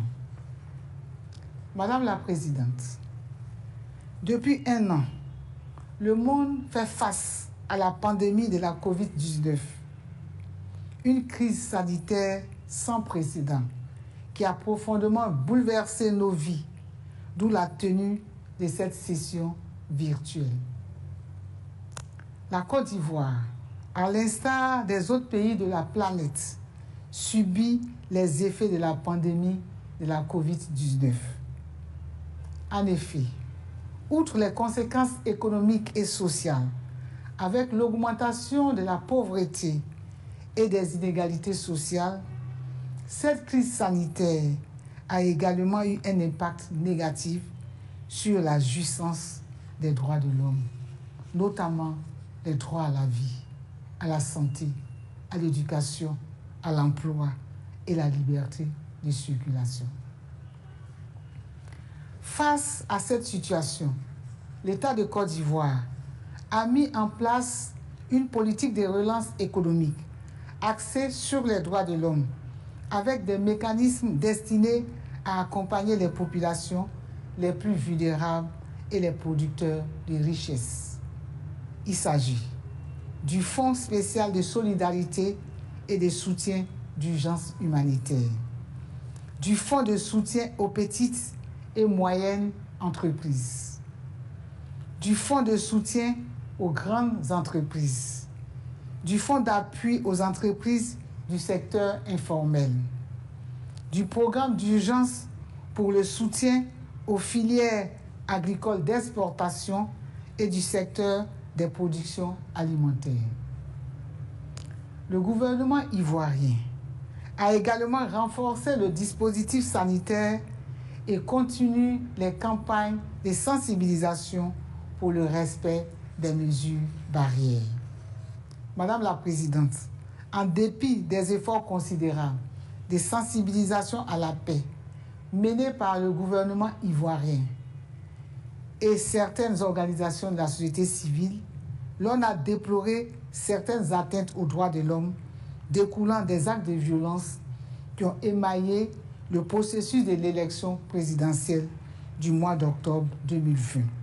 Toutefois, les incidents constatés n'ont pas été de nature à entacher la crédibilité du scrutin. Des procédures judiciaires engagées contre les auteurs présumés de ces violences et violations des droits de l'homme sont en cours. Il s'agit pour l'État de Côte d'Ivoire d'éviter l'impunité susceptible d'engendrer la vengeance privée. Le dialogue engagé par M. Ahmed Bakayoko, Premier ministre, chef du gouvernement, ministre de la Défense, sur instruction de son Excellence, Monsieur le Président de la République, a permis d'apaiser le climat social. Il s'en est suivi la décision des partis et groupements politiques de l'opposition de participer aux élections législatives du 6 mars prochain. Pour clore mon propos, je voudrais rappeler une pensée de Johann David Wins dans son œuvre intitulée « Le Robinson suisse ». La peine que l'homme s'est donnée pour arriver à un but quelconque n'est rien en comparaison avec la douleur qu'il ressent à voir se perdre les fruits de ses travaux. Faisons alors en sorte de ne pas avoir à ressentir de douleur de l'ordre de celles évoquées plus haut, en poursuivant l'œuvre des pères fondateurs du merveilleux instrument intergouvernemental de promotion et de protection des droits de l'homme qu'est le Conseil des droits de l'homme des Nations Unies. Je vous remercie. Je vous remercie, Madame. And now I have the honor of inviting His Excellency, Mr. Marc Garneau, Minister for Foreign Affairs of Canada, to deliver his statement. Sir, you have the floor. Greetings from Canada. It's an honor to address the Human Rights Council. My congratulations to Ambassador Khan of Fiji on her election to the presidency of the Council. We trust she will bring to us the much-needed perspective of small island developing states, including the human rights impacts of climate change and environmental degradation. Nous nous réunissons à un moment où le monde est confronté à la crise de santé publique la plus grave de notre vie. La pandémie de COVID-19 a dévasté des vies et des moyens de subsistance. Elle a aggravé les inégalités dans nos sociétés et, trop souvent, elle a mis en péril les droits humains fondamentaux. Alors que le monde tente de protéger la santé publique, notamment par le développement et la distribution de vaccins, il est de notre responsabilité de veiller à ce qu'aucune communauté vulnérable ne soit laissée pour compte. Les femmes, les enfants, les personnes âgées, les réfugiés et les personnes déplacées, ainsi que les LGBTQ2 et les personnes autochtones. Ce virus ne sera pas totalement éradiqué tant qu'il ne sera pas éradiqué partout. Le Canada s'est engagé dans un effort mondial vigoureux pour garantir que chacun, partout, ait accès aux tests, aux traitements et aux vaccins COVID-19. Having adopted a feminist foreign policy, Canada believes gender equality must also guide our efforts to revitalize the international institutions and build a better world that is more just, equitable, and inclusive. Sadly, the pandemic has just been used as a pretext by some governments to undermine the human rights they are entrusted to uphold. This is unacceptable. This Council has a responsibility to continue to closely monitor these situations and engage with people on the ground to have rights respected. Canada is deeply concerned about the deteriorating human rights situation in Sri Lanka, which includes threats to human rights defenders and civil society organizations, suppression of memorialization, forced cremations of religious minorities, and the deterioration of the rule of law. The recent report of the High Commissioner for Human Rights highlights the need for this Council to ensure accountability for crimes committed in Sri Lanka. Canada will continue to support measures that will support accountability, reconciliation, and peace. On Venezuela, the crimes against humanity detailed in the recent report of the UN fact-finding mission are extremely troubling. Canada encourages the Council to continue its efforts to unite the international community in targeted efforts to end the human suffering in Venezuela. In Iran, we are concerned with ongoing reports of human rights abuses. They include restricted freedoms of expression and assembly, discrimination against unrecognized religious and ethnic groups, and violence against women and girls. Meanwhile, in China, we are seeing an erosion of rights and freedoms in Hong Kong and a crackdown on ethnic and religious minorities. A mounting campaign of repression and deplorable treatment cannot be ignored. We call on China to halt the human rights violations affecting Uyghurs and other minorities in Xinjiang.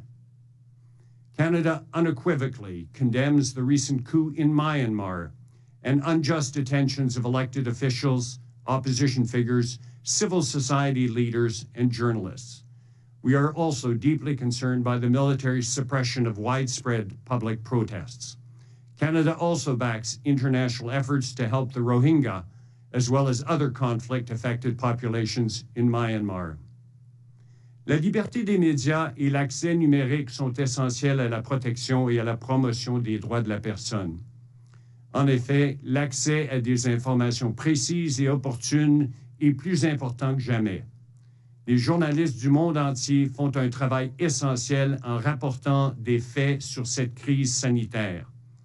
Trop nombreux sont ceux qui ont été confrontés à la censure, à l'intimidation ou à la violence.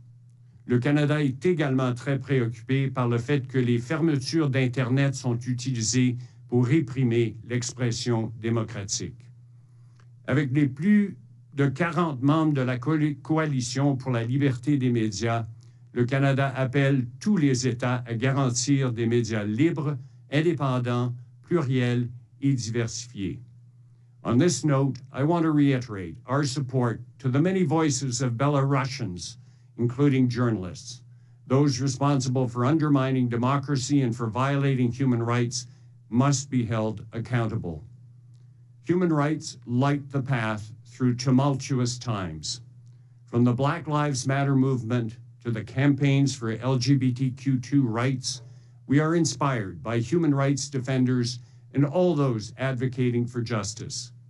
We all have a duty to ensure human rights are protected at home, and we must stand by those who seek to uphold their rights abroad.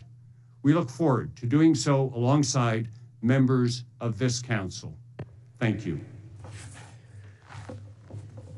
I thank le ministre des Affaires étrangères du Canada.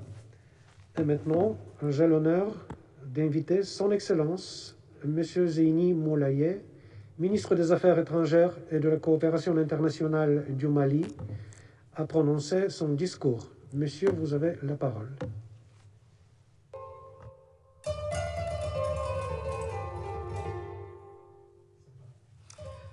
Madame la Présidente, Madame la Haute Commissaire aux droits de l'homme, Excellences, distingués invités, Mesdames et Messieurs, c'est pour moi un grand honneur de prendre la parole devant cette auguste assemblée pour vous entretenir de l'évolution de la situation d'ensemble de mon pays, le Mali, et singulièrement celle en lien avec les droits de l'homme. Le 18 août 2020, le Mali a connu un changement institutionnel qui a ouvert la voie à une transition politique dirigée par son Excellence, M. Bandao. Je voudrais à cet égard donner l'assurance que ce changement entame en lien notre attachement profond aux droits de l'homme, attachement qui, au demeurant, n'est pas que la résultante de nos engagements internationaux récents, contemporains, mais au-delà, le fruit d'une dédicace multiséculaire en faveur du respect de la dignité humaine. Cependant, force est de reconnaître les difficultés et contraintes de tous ordres auxquelles mon pays est aujourd'hui confronté et qui relèvent des vicissitudes de l'histoire pour protéger les droits de l'homme sur l'ensemble de son territoire. C'est là un grand défi que nous devons relever avec l'aide de tous nos partenaires et en particulier des membres du Conseil. C'est pourquoi nous avons besoin d'accompagnement, un accompagnement prenant en compte notre dignité, prenant en compte nos besoins réels pour nous aider à nous relever de la crise doublée d'une crise sanitaire et du fléau du terrorisme que connaît notre pays depuis 2012, une crise multidimensionnelle qui affecte considérablement la situation des droits de l'homme dans les régions où la présence de l'État n'est pas totalement assurée. Je mesure toute la pertinence et l'opportunité que constitue la présence actuelle au Mali de la communauté internationale dont je salue le soutien afin de répondre plus efficacement à la réalité sur le terrain. Madame la Présidente, distingués invités, Mesdames et Messieurs, la signature le 18 décembre 2020 de la feuille de route actualisée des actions prioritaires pour la mise en œuvre de l'accord devrait se traduire par des avancées significatives sur les différents volets, notamment la redynamisation du processus DDR, l'accélération des réformes politiques et institutionnelles, le soutien aux actions de développement et la relance du chantier de la réconciliation nationale. Le gouvernement s'emploie parallèlement aux mesures sécuritaires à faire émerger des réponses politiques et sociales avec l'implication des notabilités traditionnelles et d'autres bonnes volontés afin de jeter des ponts de manière à favoriser un dialogue direct entre les différentes communautés tout en renforçant la sécurité et la protection des populations civiles et de leurs biens.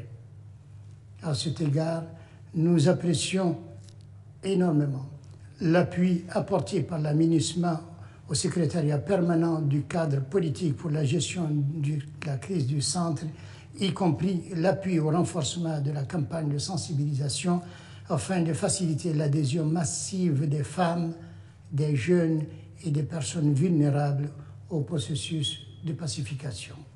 Il reste évident que le processus politique ne peut être dissocié de la lutte contre l'impunité si l'on veut conjurer durablement les démons de la violence et des violations des droits humains. C'est ce qui sous-tend les appels répétés du président de la transition chef de l'État, son Excellence M. Bandao, notamment à l'endroit des forces de défense et de sécurité afin qu'elles inscrivent leurs actions en tout temps et en toutes circonstances dans le cadre du respect strict du droit international de l'homme et du droit international humanitaire. Madame la Présidente, distingués invités, Mesdames et Messieurs, la justice malienne reste pour sa part engagée dans ce combat contre l'impunité, nonobstant les obstacles objectifs qui entravent son élan. Elle a en effet tenu de septembre à décembre 2020 une session de la Cour d'assises au cours de laquelle plusieurs condamnations ont été prononcées dans des affaires de terrorisme et autres criminalités. Au même moment, Plus d'une dizaine d'affaires impliquant des éléments des forces de défense et de sécurité en opération sont en instruction devant les tribunaux militaires de Mopti et de Bamako suite à des allégations de violation des droits de l'homme. La lutte contre le terrorisme ne saurait être un blanc-seing pour justifier la perpétration d'actes répréhensibles. Madame la Présidente, distingués invités, Mesdames et Messieurs, la transition politique conduite au Mali depuis quelques mois déjà ouvre de nouvelles perspectives pour notre pays. À cet égard, il me plaît de signaler que le Premier ministre, chef du gouvernement, M. Mokhtarwan, a présenté le 19 février 2021 le programme d'action du gouvernement devant le Conseil national de transition qui fait office de parlement de transition afin de permettre aux forces vives de la nation représentées au sein de cet organe de se prononcer sur les actions du gouvernement. Je ne saurais en réalité terminer mes propos, Madame la Présidente, distingués invités, Mesdames et Messieurs, sans réitérer notre ferme détermination à poursuivre notre coopération avec le Conseil et ses différents mécanismes et sans remercier les Nations Unies à travers notamment la MINUSMA et sa division des droits de l'homme, l'expert indépendant sur la situation des droits de l'homme au Mali, ainsi que tous les partenaires qui œuvrent dans le domaine des droits de l'homme au Mali. Je vous remercie. Merci, Monsieur le Ministre. Et maintenant, j'ai l'honneur d'inviter Son Excellence, Madame Erline Antonella Ndebet-Damas, ministre de la Justice, garde des Sceaux et chargée des droits de l'homme du Gabon. Madame la Ministre, vous avez la parole.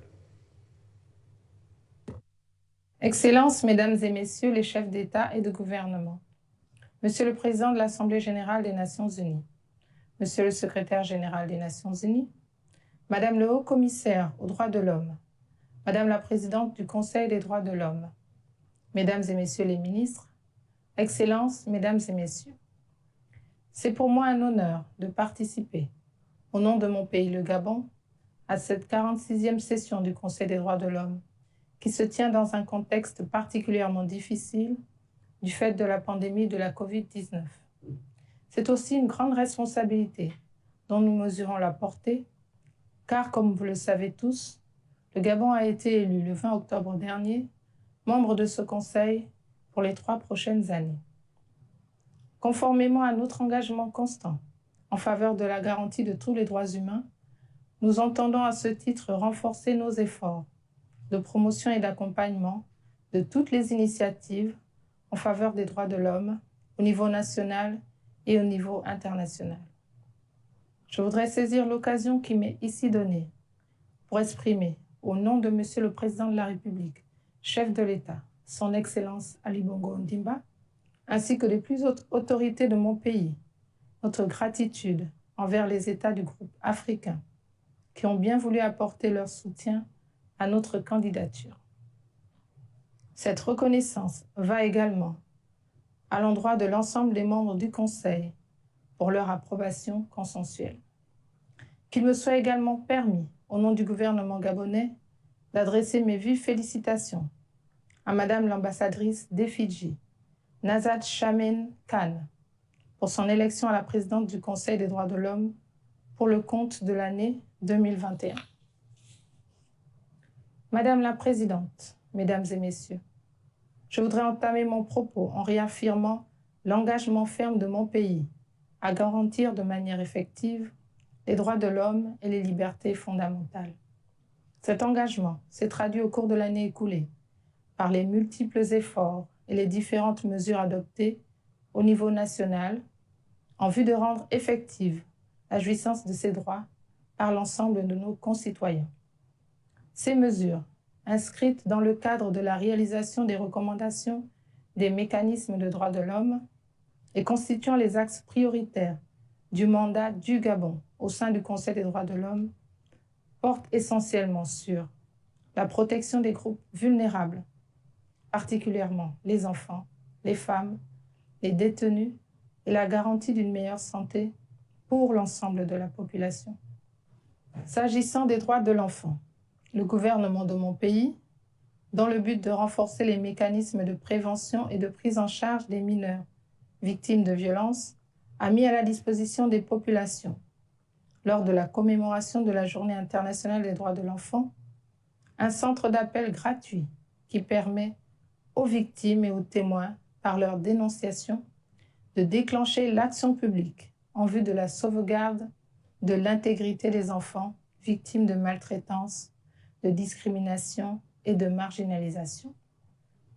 Dans ce même cadre, nous avons renforcé le dispositif de prise en charge des mineurs en conflit avec la loi, notamment avec la création au sein de la prison centrale de Libreville d'un centre d'examen leur permettant de préparer les diplômes nationaux de fin de cycle primaire et secondaire.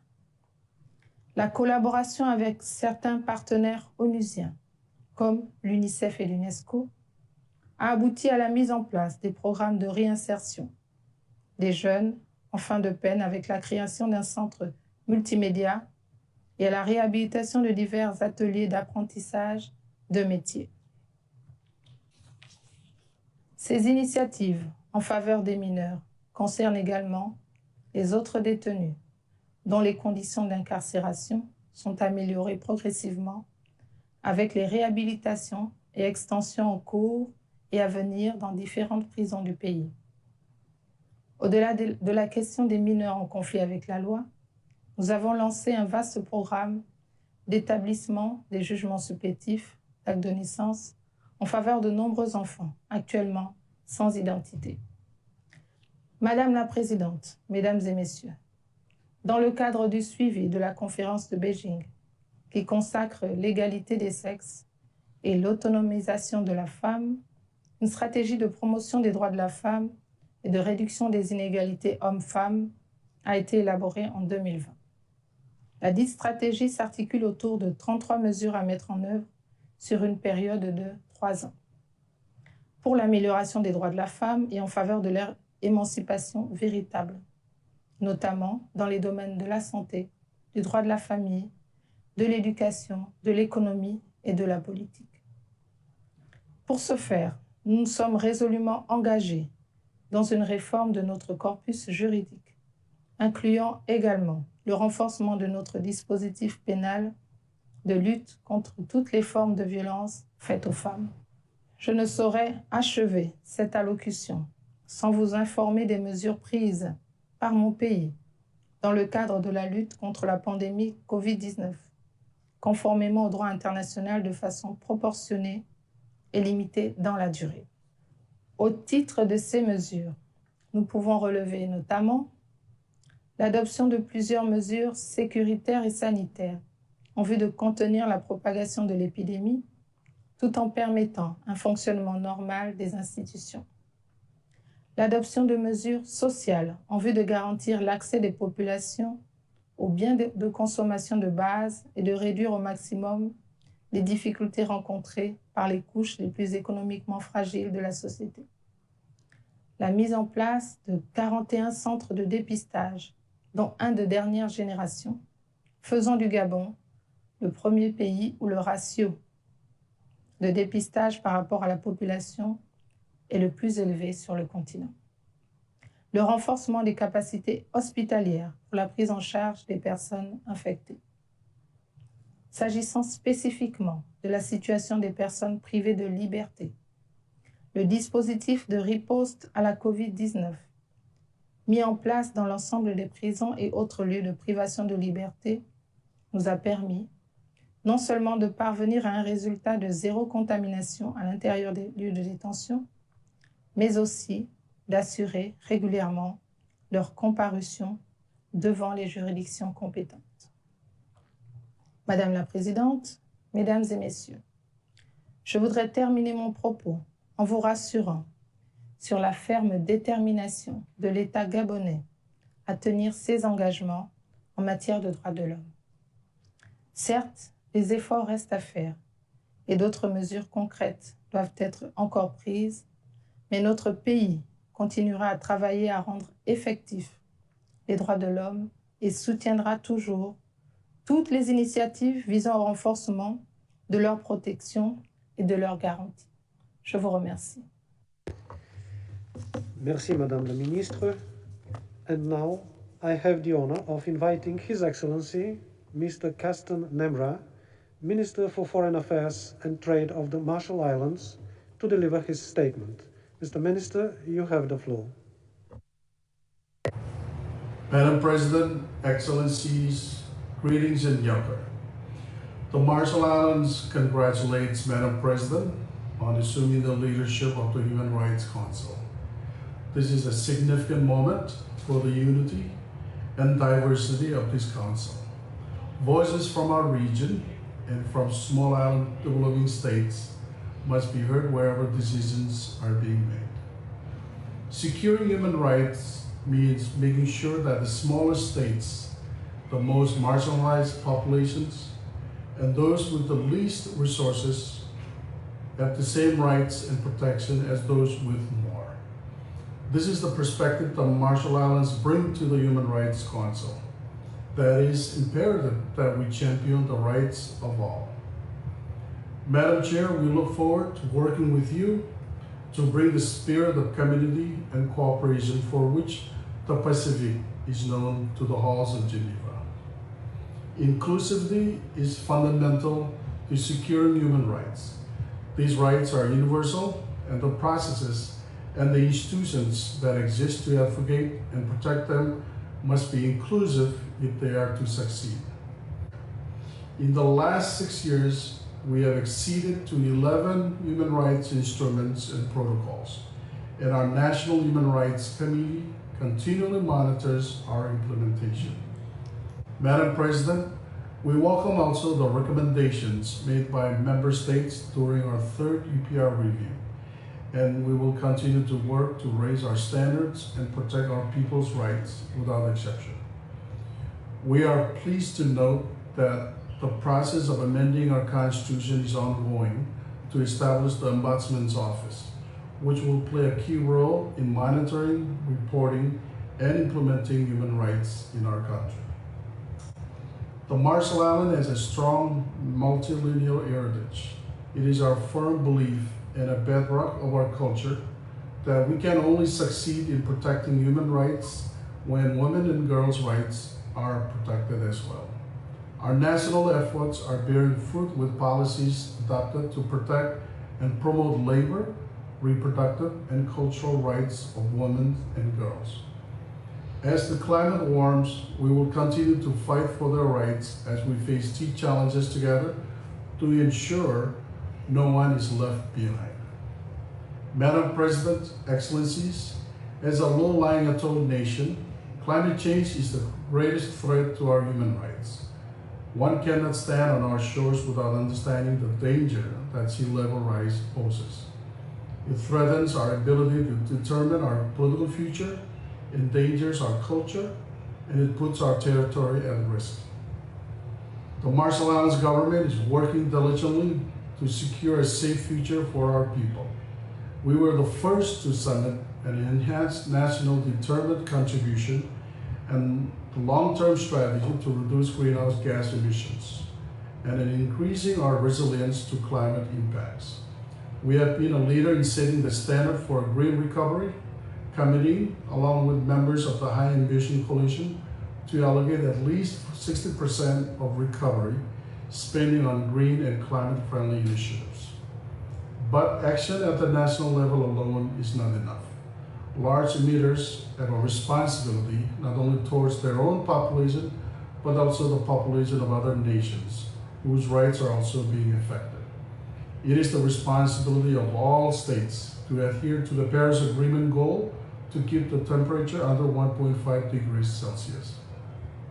Failing to do so will result, and is already resulting, unfortunately, in devastating loss and unheard of damage to vulnerable states. And this is why the establishment of a mandate for a special rapporteur on human rights and climate change is so important. If, as the Commissioner recognized, climate change is the greatest threat that human rights have ever faced, this special procedure is the least that this Council can do to address it. As sea levels rise, the international community must not forget that underneath the ruined dome, the remnants of over 12 years of nuclear testing are now leaking into the sea. Radioactive contaminations has already affected our people's right to a safe and healthy environment. We want people to see and understand the implications of nuclear testing in the real world. We have invited the Special Rapporteur on Human Rights and the Environment, Toxic Waste, and Promotion of Truth to see firsthand the implication on our people's rights. The Council must be aware that the consequences of this contamination are not limited to the Marshall Islands and may be felt in the whole of the Pacific. In 2021, Madam President, you can count on the Marshall Islands to continue to stand in solidarity with citizens fighting for their rights around the world, those battling systematic racism and inequality, and with SITs and low-lying territories fighting the effects of climate change. Thank you, and Komodana. Thank you, Minister.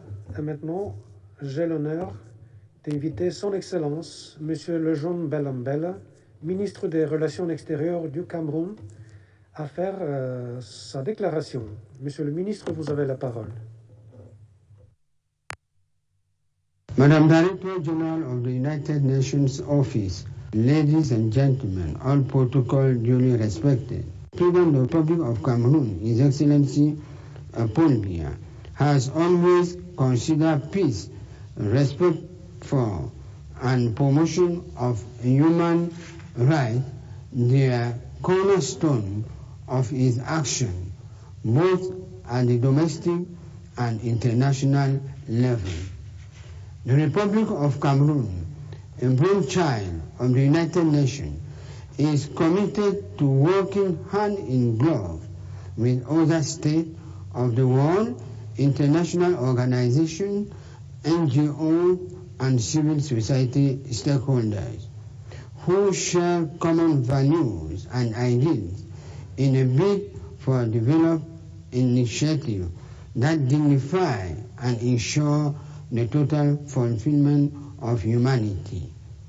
As an illustration, I would like to cite Cameroon's efforts towards achieving the Sustainable Development Goals. Madam President, despite the very difficult time our country is facing, it is working hard to keep peace with the various mechanisms of the United Nations High Commission on Human Rights.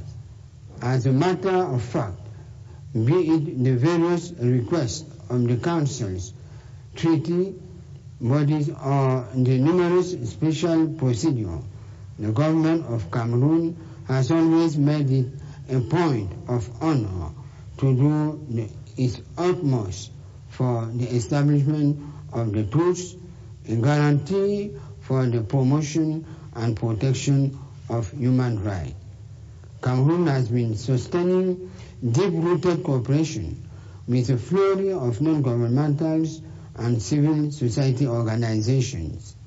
At this juncture, that notwithstanding, I will be remiss not to draw the attention of some NGOs which, instead of advancing their humanitarian agenda, rather make deliberate efforts to fuel violence, thereby adulterating certain facts or by choosing to constantly paint in black government. On this note, I would like to reiterate that Cameroon has and always will uphold the rule of law, guarantee individual and collective liberties, and in an effort to promote justice and peace both within and without its national borders. Kindly allow me to avail myself of this platform to provide you with a current situation prevailing in our country. Your Excellency, focus here should be in the northwest and southwest region of Cameroon, where English is the prominent language. Briefly speaking, the crisis prevailing there traces its roots back to the complexity of our colonial past, a situation which unfortunately has been hijacked by some of our compatriots for selfish ends. Excellences, Mesdames et Messieurs, comme vous le savez tous, le Cameroun n'a guère havre de paix et de sécurité est depuis une décennie traversé par des secousses à répétition entretenues par les professionnels des violences et les adeptes de l'obscurantisme. Attaqué dans sa partie septentrionale depuis 2015 par la secte terroriste Boko Haram, harcelé à l'est par les bandes armées du fait de la situation préoccupante dans certains pays voisins, soumis à des velléités sécessionnistes dans les régions du sud-ouest et du nord-ouest, agité constamment à l'intérieur par des leaders politiques en mal de sensation et ayant très peu assimilé les règles de base de la démocratie moderne, lesquelles voudraient que le pouvoir s'obtienne dans les urnes et non pas dans les projets obscurantistes et la négation automatique de l'autre, le Cameroun a développé une forte résilience. Cependant, à la suite des revendications des syndicats et des avocats de ces deux régions, réclamant la densification de la pratique de la commune nord, le chef de l'État, son Excellence Paul Biya, a immédiatement posé les bases du dialogue en enjoignant le gouvernement et toutes les bonnes volontés soucieux de la paix et d'harmonie à satisfaire ces revendications. Le chef de l'État a initié à ce sujet de nombreuses mesures qui sont en cours d'application, avec à la clé la décentralisation et l'octroi à ces deux régions d'un statut spécial et d'un statut de zone économique sinistrée. Le grand dialogue national instruit par le chef de l'État est un dialogue inclusif auquel seuls les radicaux de la diaspora étaient absents. Je dois dire qu'en dépit des actes de barbarie enregistrés en fin d'année dernière, le retour à la paix est perceptible. La réouverture des écoles ainsi que la reprise des activités socio-économiques sont observables.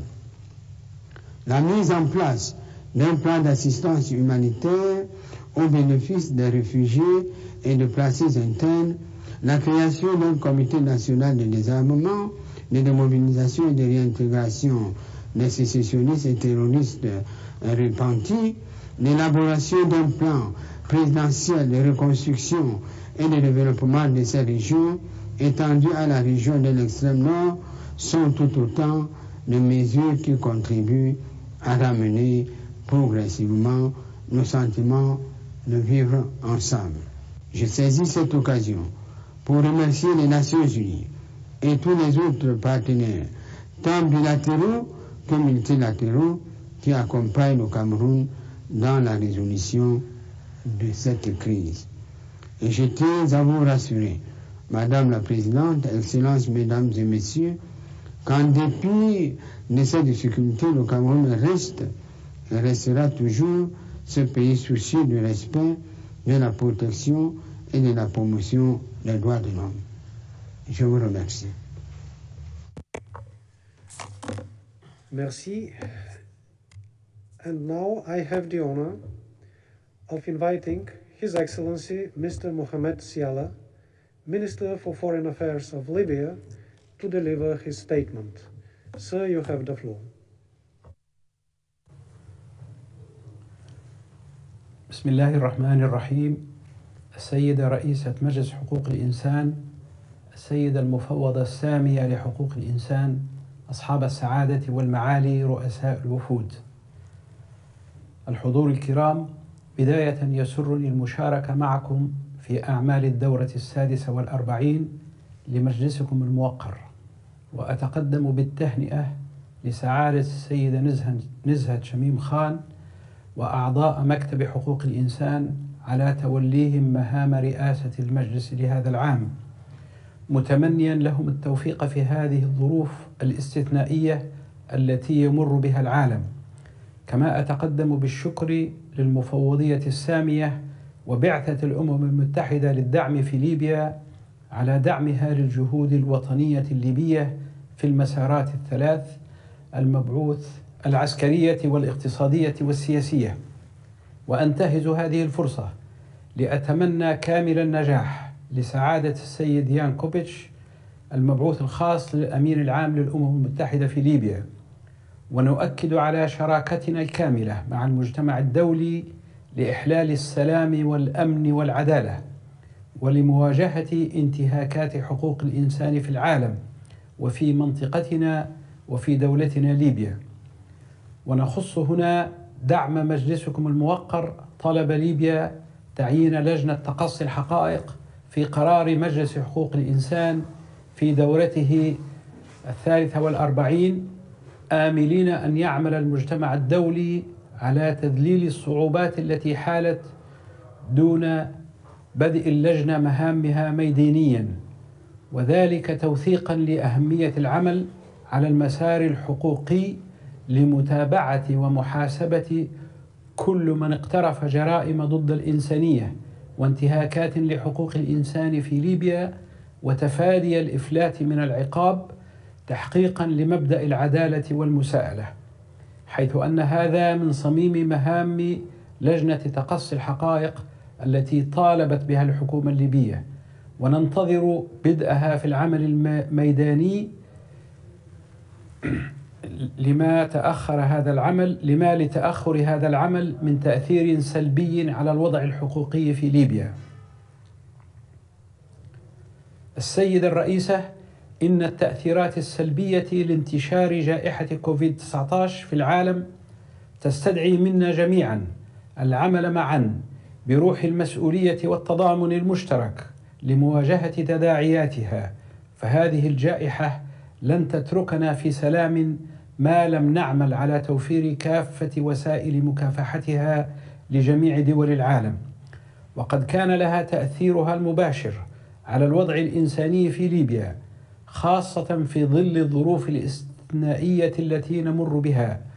وهنا لابد لنا من التأكيد على أن حق الصحة هو أحد ركائز حقوق الإنسان، ويأتي ضمن الأهداف الأممية المستدامة 2030، ما يتطلب من مجلسكم الموقر السعي لأجل العدالة في توفير كل ما يمكن له أن يحافظ على الحياة، وخاصة مراعاة التوزيع العادل للقاح كوفيد-19 والقضاء على قومية اللقاح والتنازل مؤقتا عن حواجز الملكية الفكرية، ذلك لأن مكافحة الوباء واجب إنساني تضامني دولي يمس الأمن الدولي والقومي والاقتصاد العالمي والمحلي لكل دول العالم.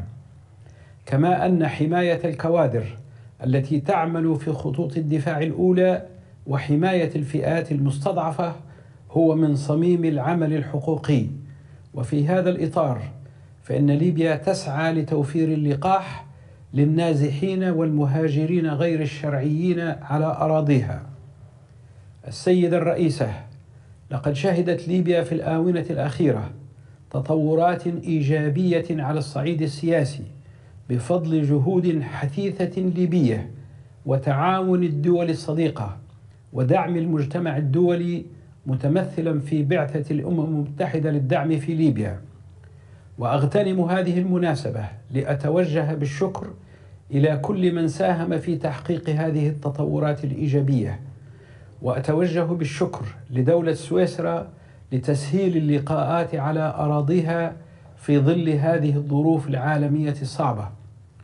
ونحن هنا نؤكد على ضرورة وأهمية أن تتوج هذه الجهود بضمانات دولية لمخرجات المسار الأول وهو المسار الأمني وعمل اللجنة العسكرية المشتركة لضمان استمرارية نجاح المسارات الأممية الثلاث، وخاصة المسار السياسي، فلا استقرار بدون أمن ولا أمن بدون استقرار، وأمن ليبيا واستقرارها هو من أمن واستقرار كافة دول الجوار والساحل وحوض البحر الأبيض المتوسط، ومن شأنه أن يساهم إيجابيا في إيجاد حلول جذرية لمشاكل المنطقة من هجرة وجريمة عابرة للحدود وإرهاب، وبالتالي يدعم جوهر قضايا حقوق الإنسان.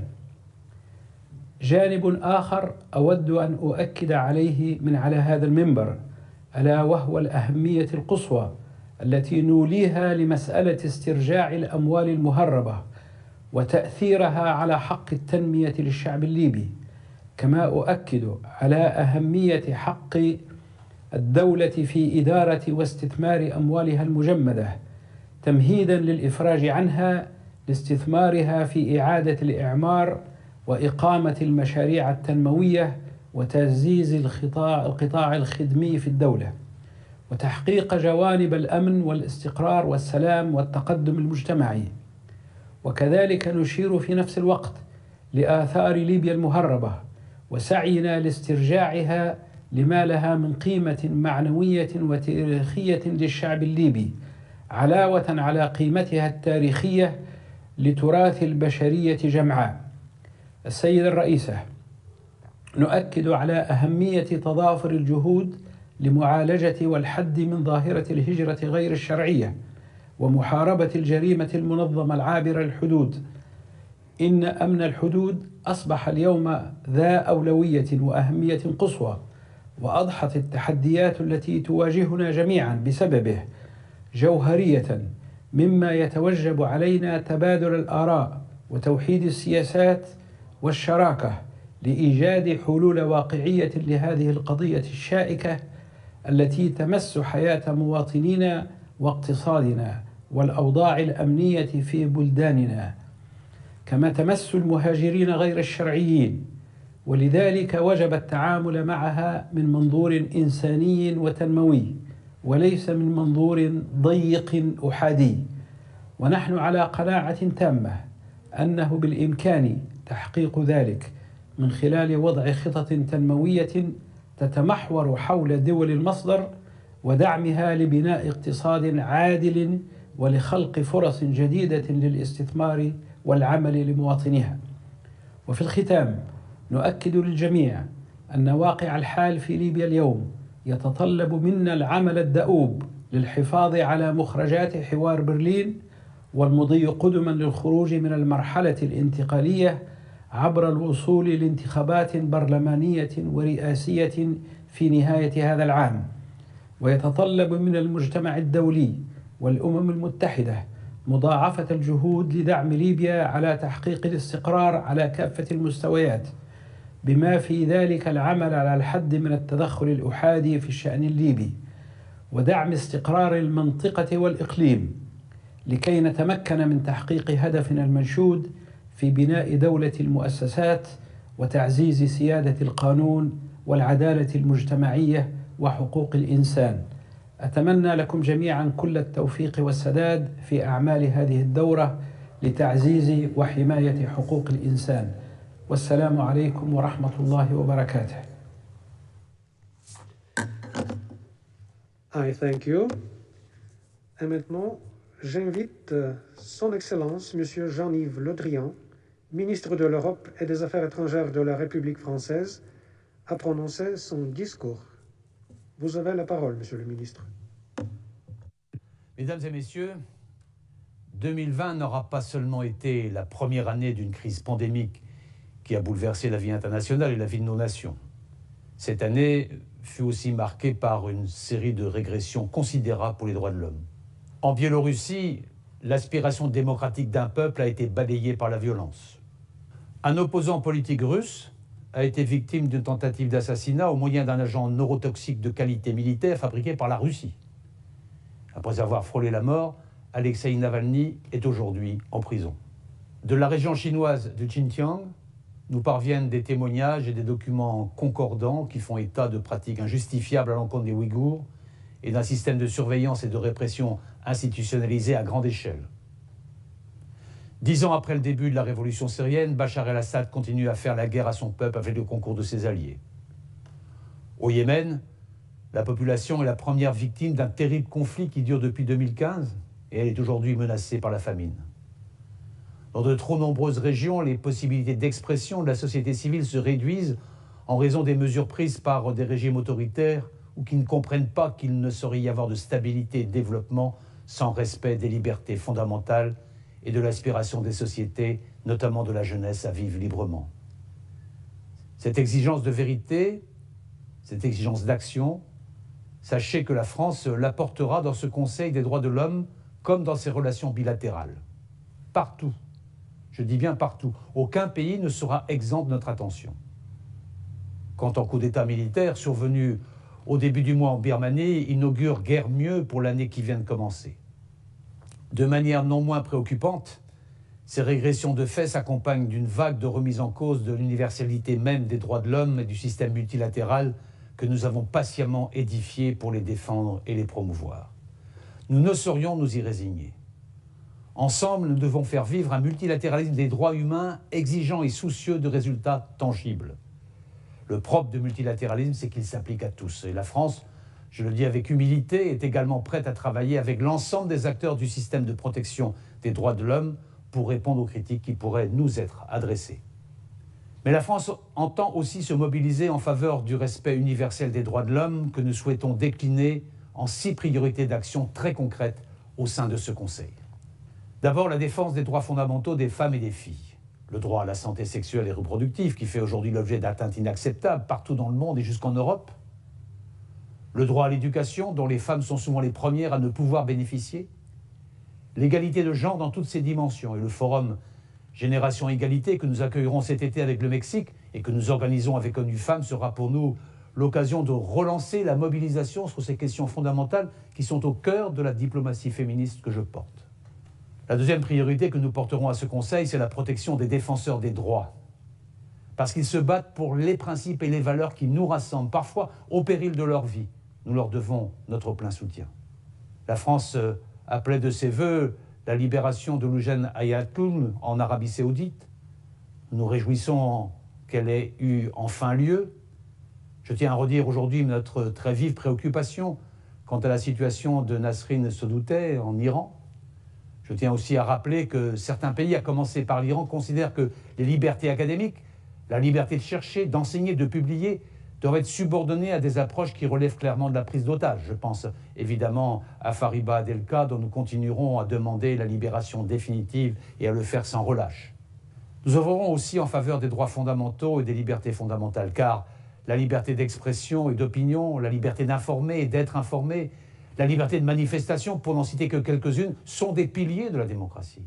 Nous continuerons à nous mobiliser contre les disparitions forcées.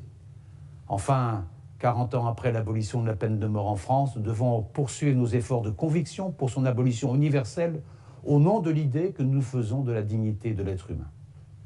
La France entend également appeler l'attention de la communauté internationale sur des sujets transversaux trop souvent négligés. Je pense à la promotion de l'état de droit, qui est le seul cadre à même de garantir le respect des droits de l'homme, ou encore à la lutte contre la corruption, dont nous savons qu'elle entretient les pires dérives, y compris sur le plan des droits et de la démocratie. C'est un sujet sur lequel nous souhaitons avancer avec nos partenaires européens dans la perspective de la présidence française du Conseil de l'Union européenne au premier semestre 2022. Ces combats, nous veillerons à les mener en y associant l'ensemble des acteurs de la société internationale, non seulement les États, non seulement les organisations internationales et les ONG, mais aussi les entreprises qui ont des responsabilités, notamment au plan social et environnemental, et qui disposent de véritables leviers d'action, notamment dans la lutte contre le travail forcé.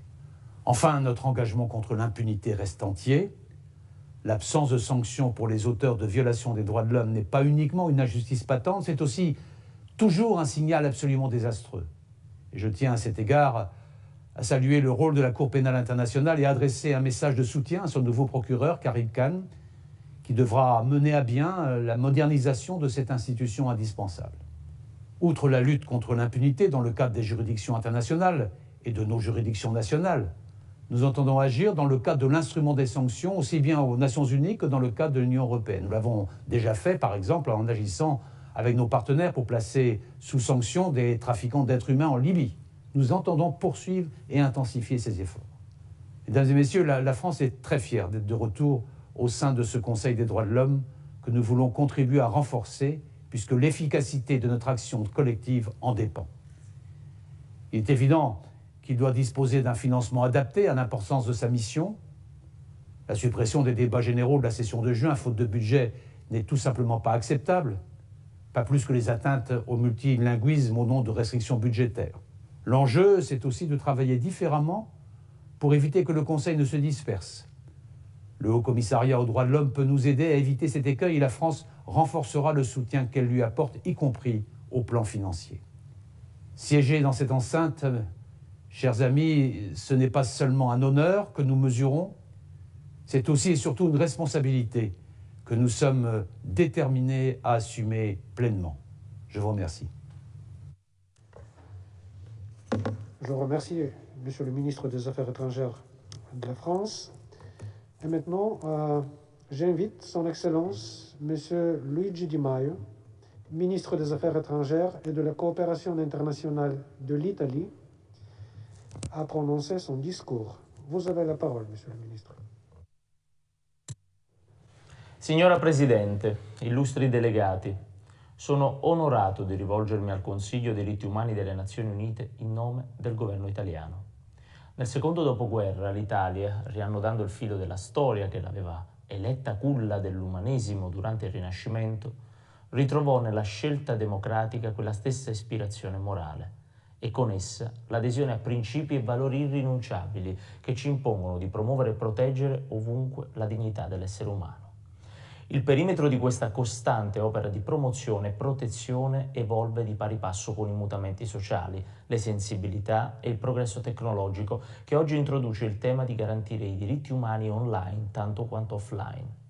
È indispensabile che l'efficacia di tale azione resti universale. È tanto inaccettabile quanto illusorio che il mondo contemporaneo, segnato dall'interconnessione globale dell'economia e delle informazioni digitali, ma anche dei disastri ambientali e delle fragilità sanitarie, possa essere considerato sostenibile in assenza di diritti e libertà fondamentali garantiti a ogni donna e uomo sul pianeta. Su tale convincimento costruiamo giorno dopo giorno la nostra partecipazione al Consiglio dei diritti umani, battendoci contro ogni forma di discriminazione. Su tale convincimento ritroviamo la motivazione e l'entusiasmo per portare avanti le nostre numerose iniziative su temi particolari e prioritari per la salvaguardia dei diritti umani, proseguendo anzitutto la campagna per una moratoria universale della pena di morte, forti di un crescente sostegno internazionale. Su tale convincimento intendiamo elevare l'esercizio della leadership multilaterale che il 2021 affida all'Italia con la presidenza del G20, la copresidenza della COP26 e l'organizzazione del Vertice Mondiale sulla Salute. Da più di un anno ormai la comunità internazionale è impegnata a contenere la pandemia di Covid, i cui effetti hanno aggravato la disparità sociale e posto al mondo nuove sfide alla tutela dei diritti umani. Il virus ha colpito in modo più duro le persone vulnerabili e emarginate, esponendole a ulteriori violazioni e abusi, oltre che alla discriminazione nell'accesso ai servizi medici e sociali. Soprattutto a costoro, al soddisfacimento dei loro diritti, alla difesa materiale e morale delle loro libertà fondamentali, bisognerà dedicare ogni sforzo affinché non siano lasciati indietro da una ricostruzione che vogliamo solida, equa e duratura. Mi riferisco particolarmente a disabili, bambini e alle donne che a ogni latitudine, nelle difficoltà della crisi sanitaria, hanno dimostrato forza e coraggio, pur essendone molto colpiti. Oggi più che mai l'Italia è determinata a confermare il suo impegno a difesa dei loro diritti e della parità di genere per la promozione dell'empowerment femminile nel contrasto alla violenza di genere. Il 2021 è poi l'anno internazionale per l'eliminazione del lavoro minorile. Si tratta di una celebrazione di grande significato che vogliamo onorare moltiplicando le energie rivolte alla protezione dei diritti dell'infanzia, con un'attenzione specifica ai contesti di conflitto e post-conflitto. Molti di loro In fuga da questi contesti finiscono vittime delle tratte di esseri umani, odioso fenomeno criminale, cui opponiamo il nostro quotidiano impegno per una gestione ordinata dei flussi migratori, per la difesa della vita umana e i diritti di rifugiati, migranti e sfollati interni. Le iniziative nazionali e internazionali per la salvaguardia dei diritti umani non sarebbero altrettanto efficaci senza l'impulso dei loro difensori e della società civile, inclusi i giornalisti, le cui libertà e indipendenza vanno preservate a ogni costo. Sosteniamo con forza il loro prezioso lavoro e la loro partecipazione alle attività del Consiglio. Al riguardo, consentitemi di esprimere profonda preoccupazione per la situazione di attivisti e difensori in diverse aree del mondo dove assistiamo a pericolose battute d'arresto sui diritti umani. Il mio pensiero corre immediatamente al giovane studente Patrick Zaki, ancora ingiustamente detenuto in Egitto e di cui chiediamo il rilascio. Esigiamo poi che sia fatta luce e rivelata la verità sulle circostanze della barbara uccisione di un'altra giovane vita, quella di Giulio Regeni, assicurando i responsabili alla giustizia.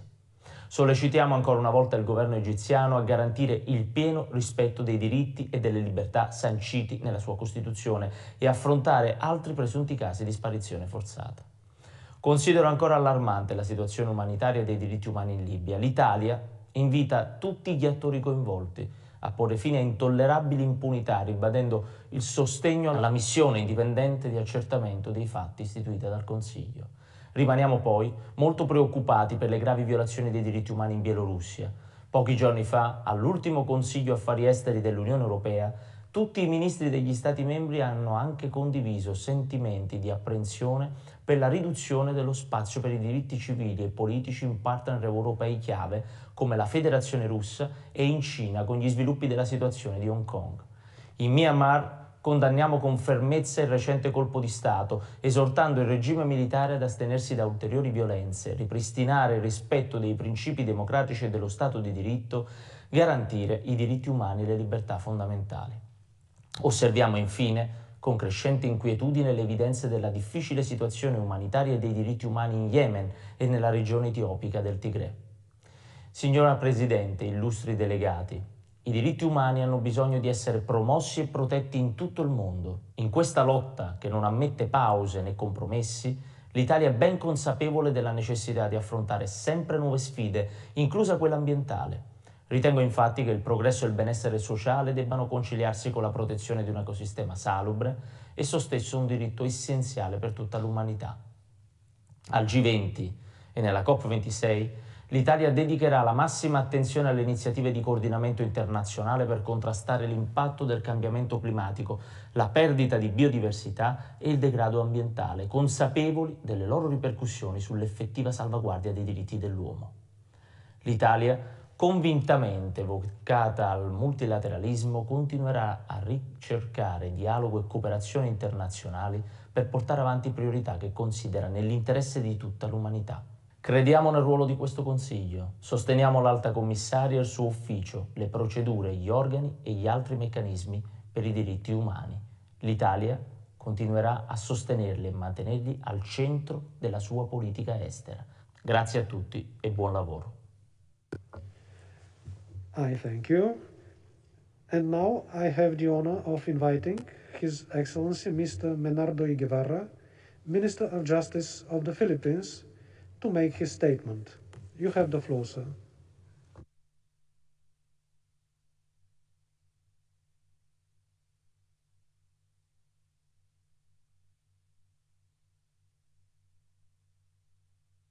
Madam President, Madam High Commissioner, Excellencies, greetings from Manila.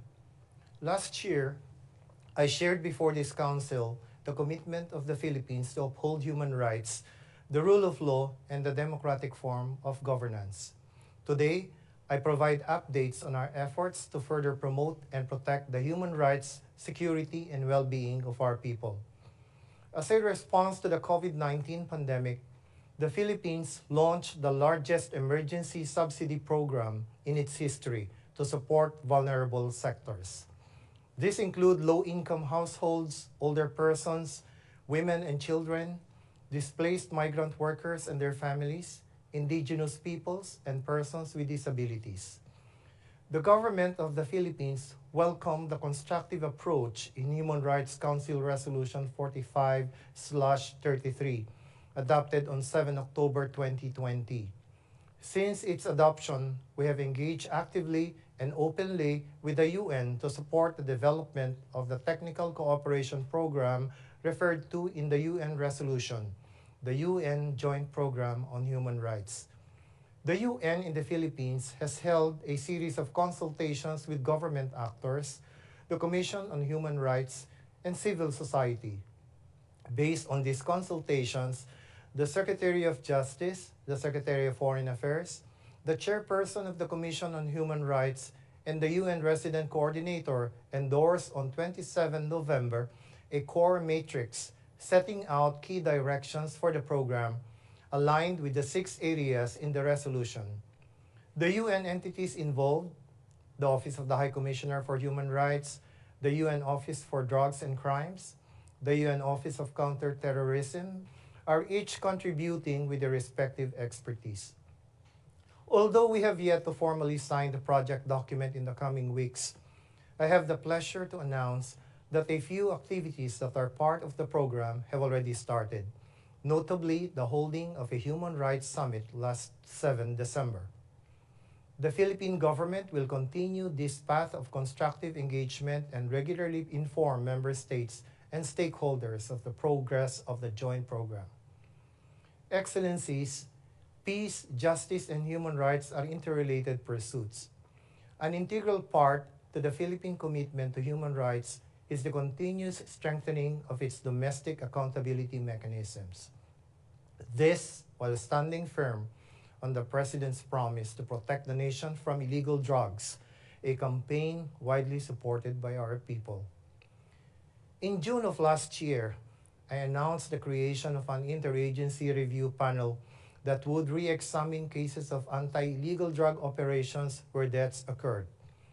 Despite challenges to physical mobility and access to case files occasioned by the pandemic and the devastating typhoons that hit our country in the last few months of 2020, a contingent from our Department of Justice examined available records in certain key areas and cities where most of these deaths during illegal drug operations occurred.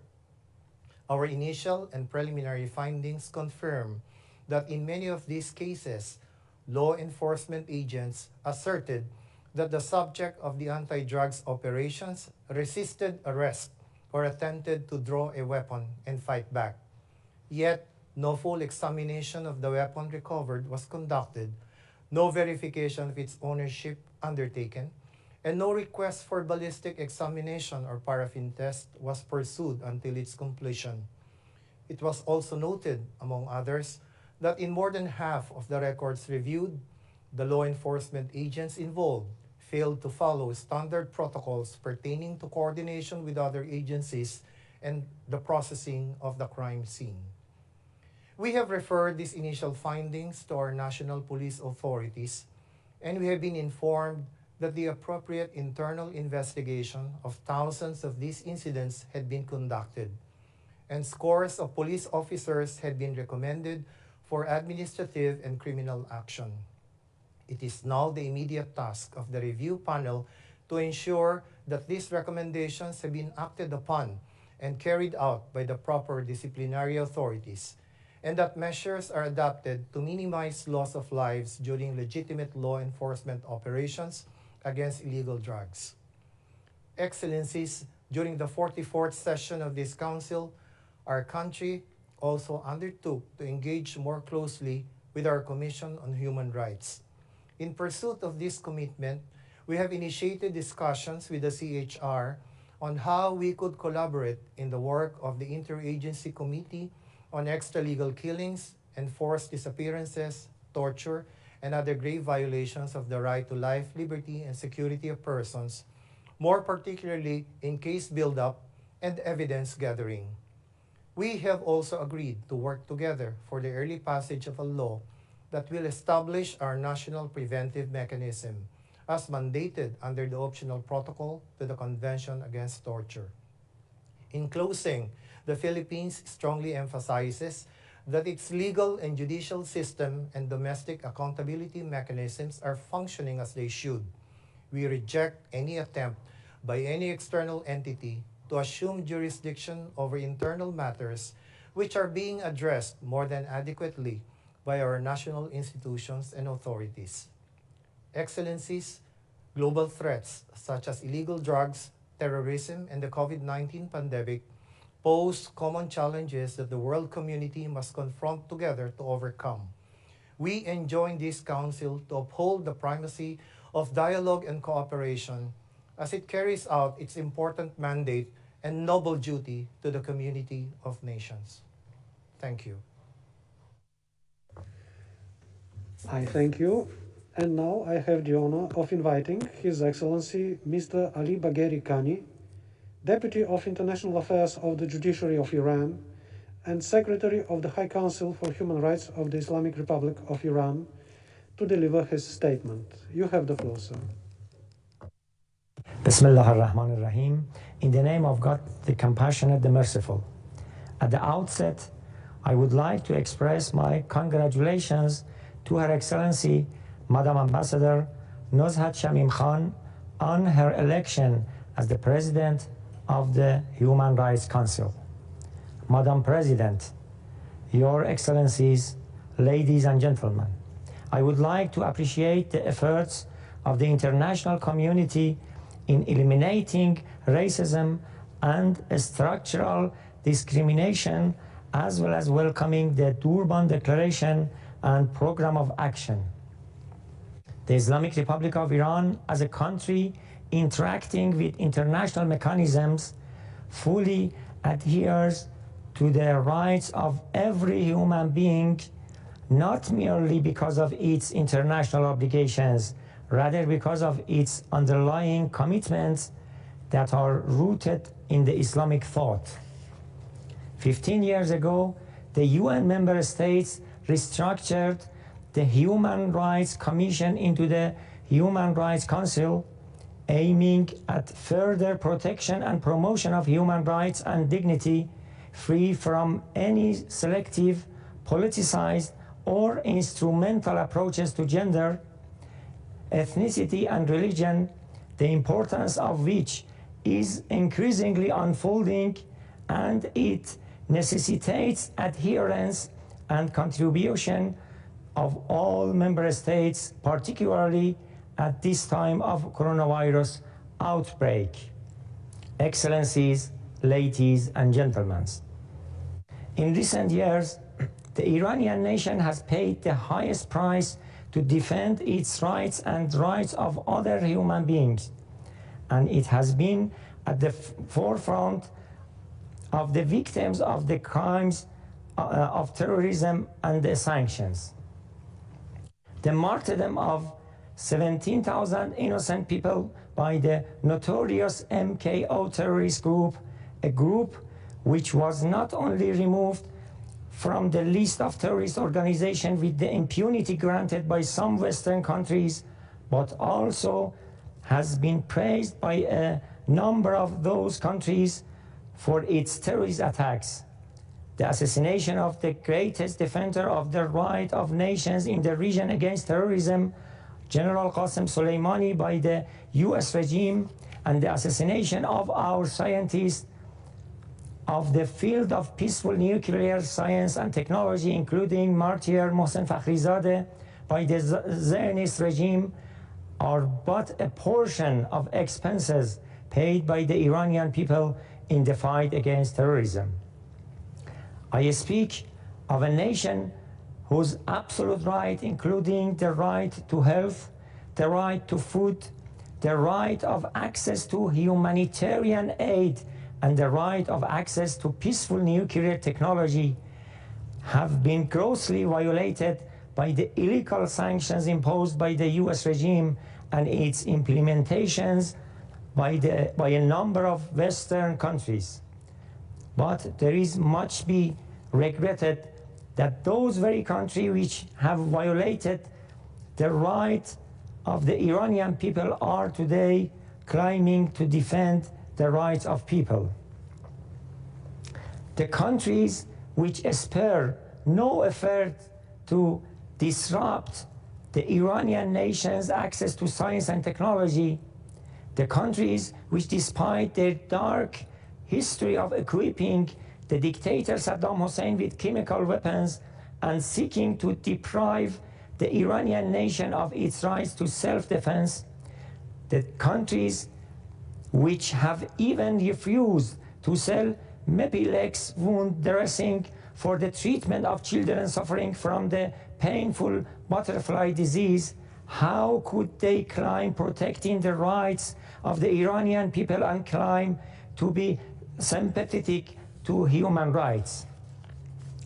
Ladies and gentlemen, it's all clear that the designer and implementers of the policy of maximum pressure, although failing to achieve their minimum goals, succeeded in maximum violation of the rights of the Iranian people, and more regrettably, the international human rights mechanism have also failed to guarantee the minimal rights of the Iranian nation.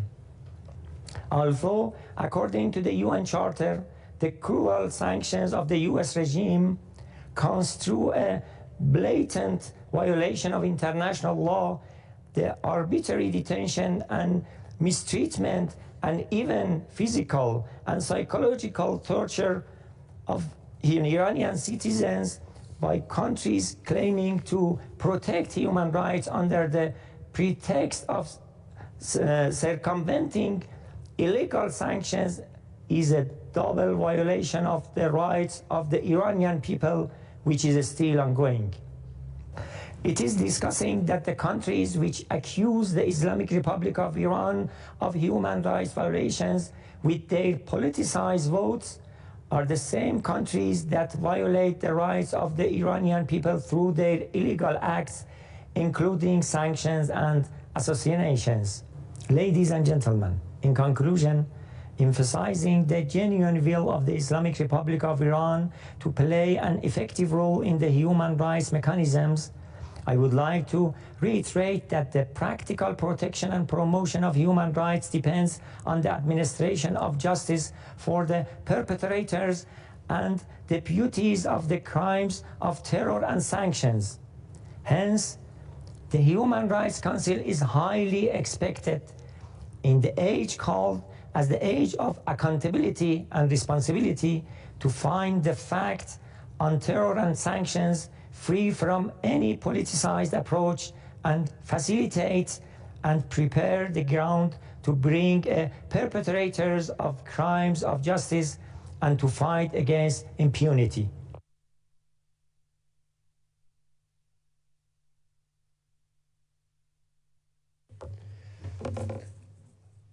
I now have the honor of inviting Her Excellency Ms. Ana Luisa Castro, Vice Minister of Multilateral Affairs and Cooperation of the Ministry of Foreign Affairs of Panama, to deliver her statement.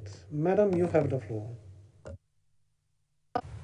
Señora Presidenta, miembros del Consejo de Derechos Humanos, Alta Comisionada de los Derechos Humanos y dignatarios de Estados miembros. Deseo felicitar a la embajadora Nazat Shamin Khan por su elección como presidenta del Consejo de Derechos Humanos, órgano que por tercera ocasión en sus 15 años de existencia será dirigido por una mujer. También felicito a la embajadora Elizabeth Tichy-Filsberger por su acertada gestión como presidenta durante el ciclo anterior.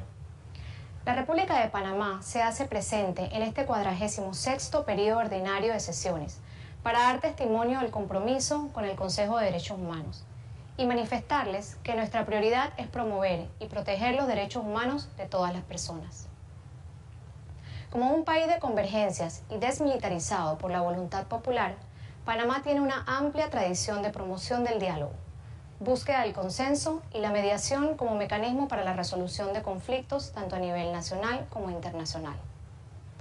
Asimismo, cimienta su política exterior en la promoción del multilateralismo y la cultura de paz, la integración, la unidad en la diversidad, el respeto a los derechos humanos y a las libertades fundamentales, el imperio del derecho internacional y la cooperación para la prosperidad de todos. El Estado panameño defiende la noción de que los derechos humanos son universales indivisibles, interrelacionados e interdependientes, y deben ser aplicados a todos los seres humanos sin distinción. Este principio no es opcional ni admite reservas o ambigüedades. Todos los estados tenemos la obligación de respetarlo, independientemente de nuestros sistemas políticos, religiosos o culturales.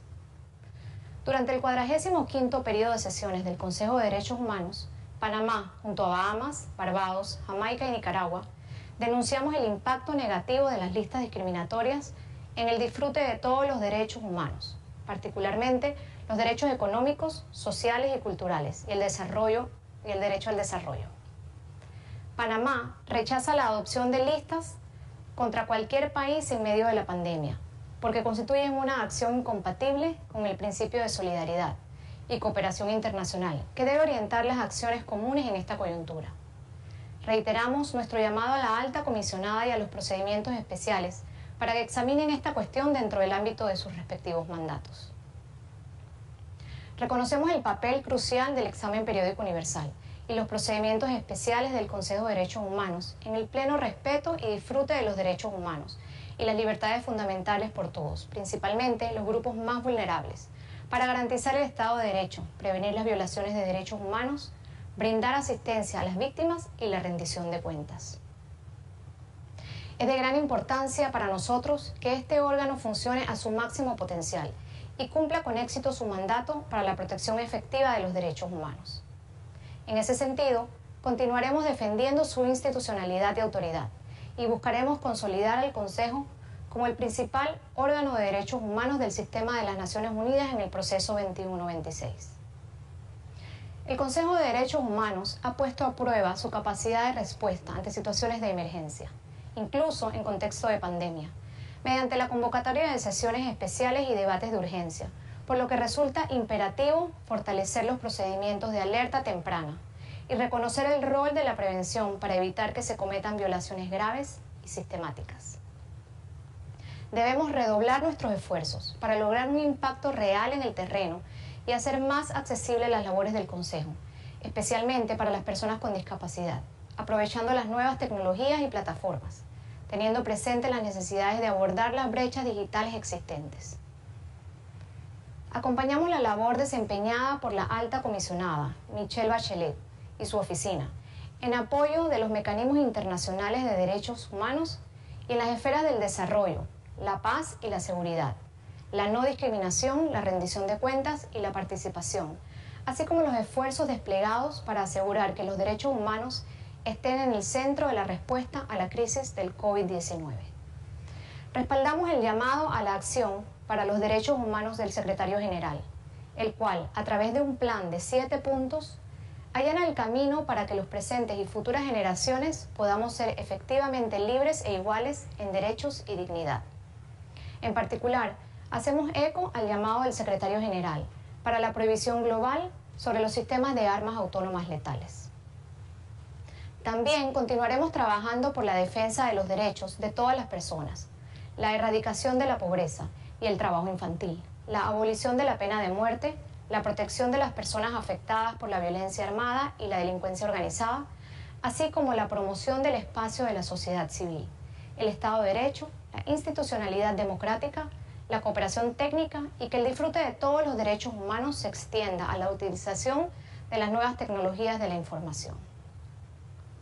Apoyaremos las iniciativas encaminadas a incorporar la equidad de género en el sistema de Naciones Unidas, fortaleciendo el liderazgo, la participación plena y el empoderamiento de las mujeres y niñas, garantizando todos sus derechos, incluyendo el derecho a la salud sexual y reproductiva, de conformidad con el programa de acción de la Conferencia Internacional sobre la Población y el Desarrollo, la Plataforma de Acción de Beijing y las conclusiones convenidas en la Comisión de la Condición Jurídica y Social de la Mujer.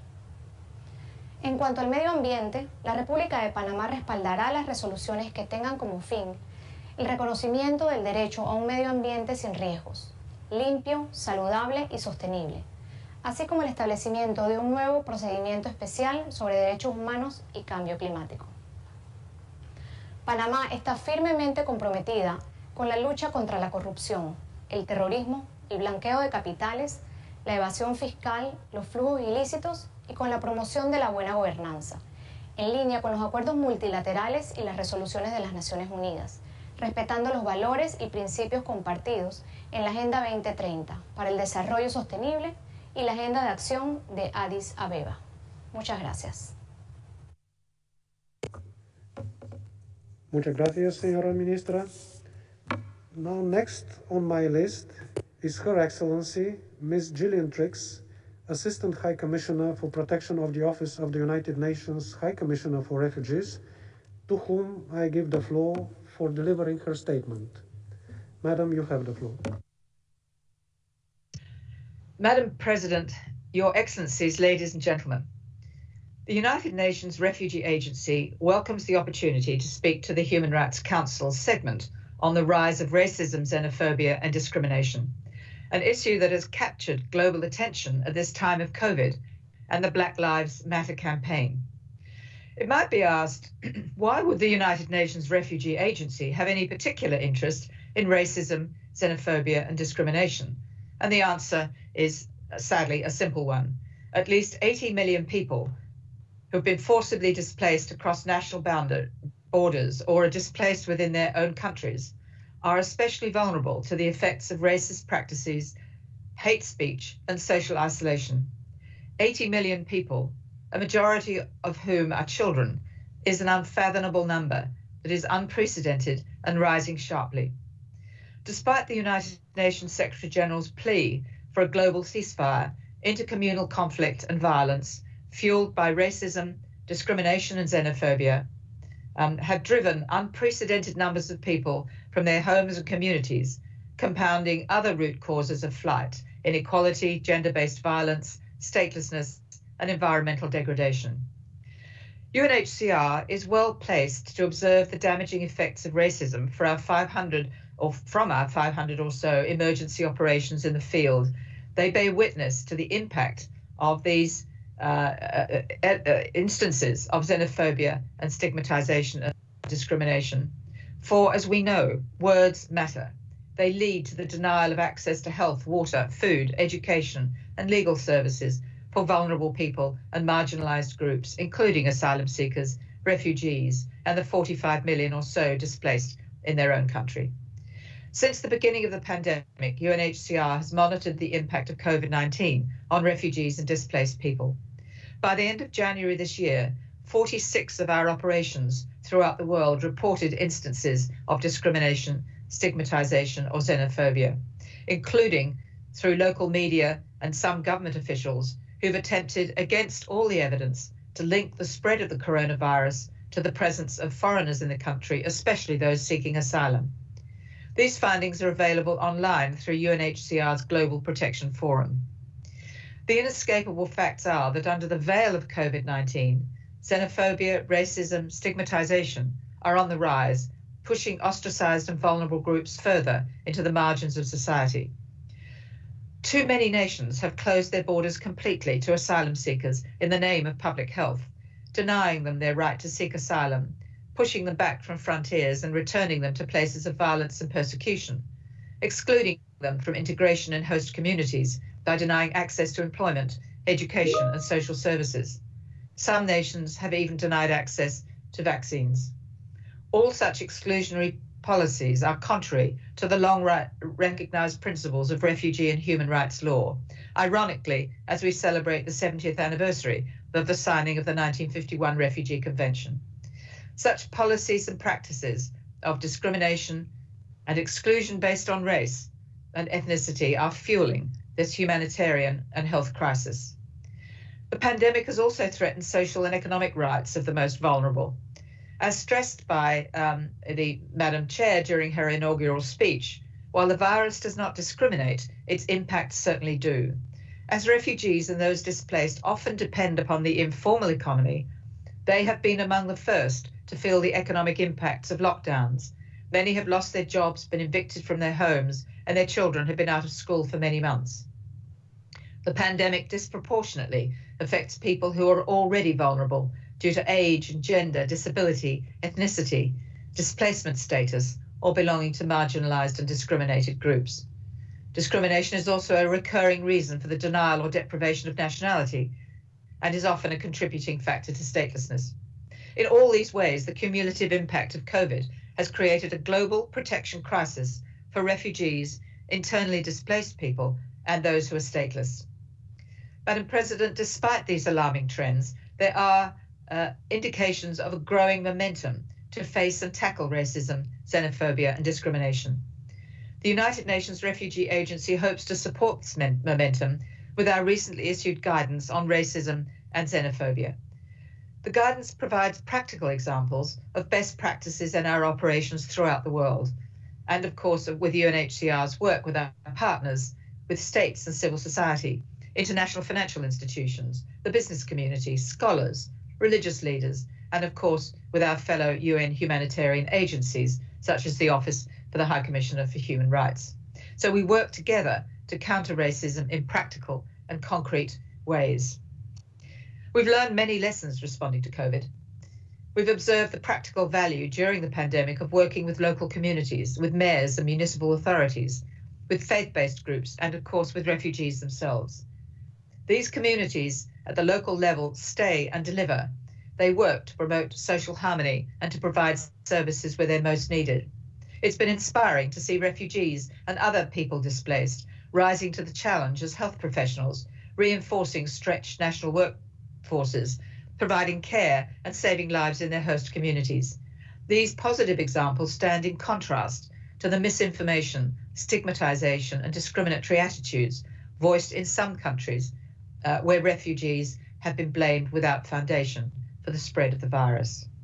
I'd like in particular to mention the unique role of national human rights institutions who, with their independent legal status, provide a bridge between the state and civil society, a bridge that can be so effective and is effective in our efforts to address racism and discrimination. What solutions then to this rise of racism and xenophobia that we've observed at the UN agency are on offer? Well, 20 years ago, the Programme of Action for the Durban Declaration sought full and effective equality through international cooperation. Building on the Durban Declaration is the modern blueprint for action agreed by 181 states in the Global Compact on Refugees in 2018. The Compact provides the vision and concrete action to counter the scourge of racism and discrimination as they affect people in need of international protection. Under the Compact, nations have agreed to share equally the responsibility for displaced people and the stateless. No longer is the responsibility for single, often poor and developing host countries. Responsibility for the displaced is now for the whole international community through inclusion and solidarity.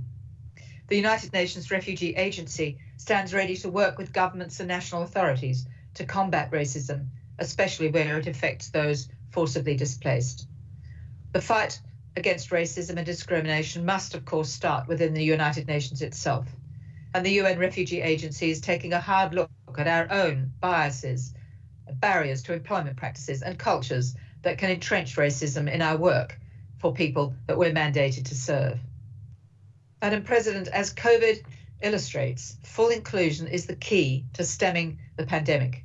It's not in the interest of any community, state, or the world at large to have people falling through the cracks, marginalized, exposed, and unprotected. To protect refugees, internally displaced people, and stateless people, and their local communities, they must be included on an equal footing as citizens in national responses to the pandemic. Safeguarding the health of all those displaced also protects the health of their host communities.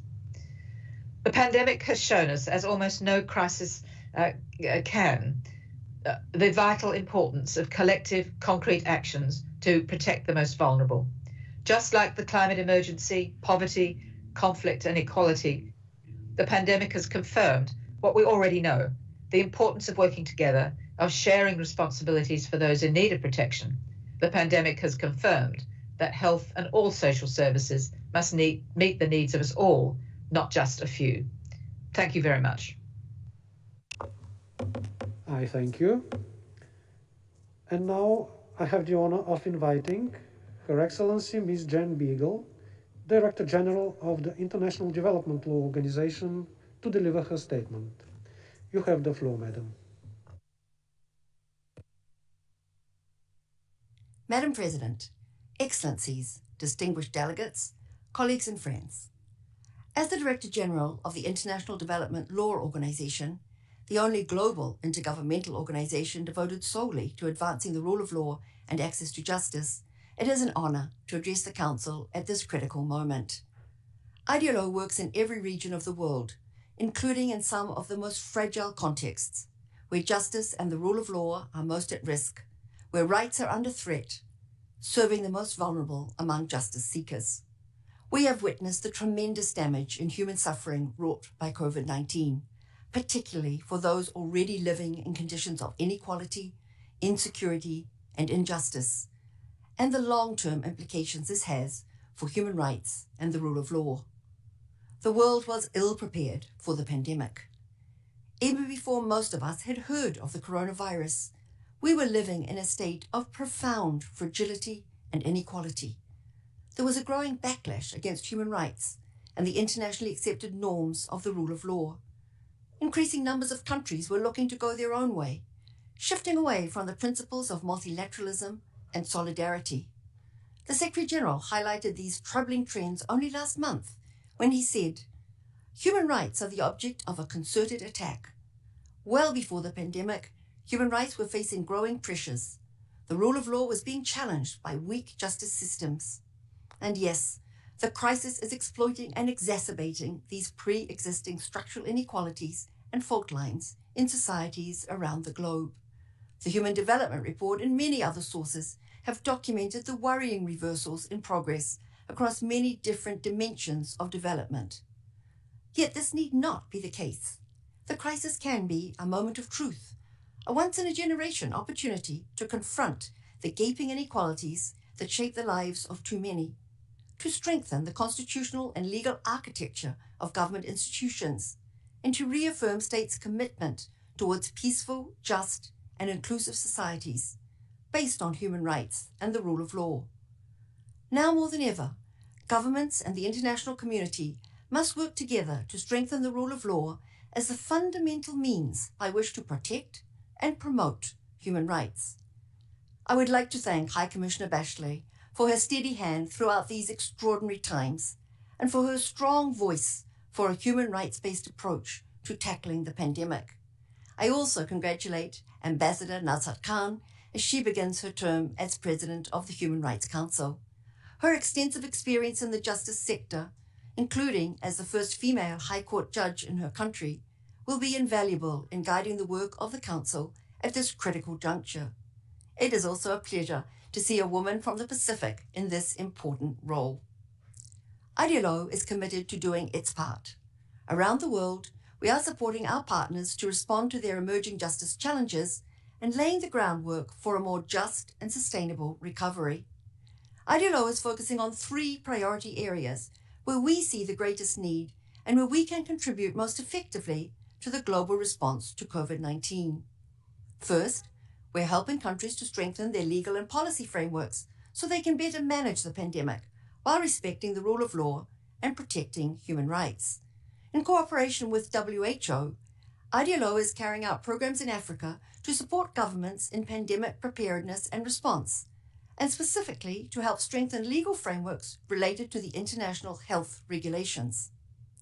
The second priority area is mitigating the impact of the pandemic on justice systems and justice seekers. Lockdowns and restrictions have meant that many people were unable to seek the protection of the law or seek redress when their human rights were violated. For instance, in Kenya, we supported the development and delivery of e-justice tools for filing, case management, and issuing judgments. This has played a critical role in making sure courts continue to function during lockdown, ensuring the rule of law is maintained and that access to justice is not denied. IDLO has also drawn on its work to combat gender-based violence and adjusted it to address the global rise in intimate partner violence.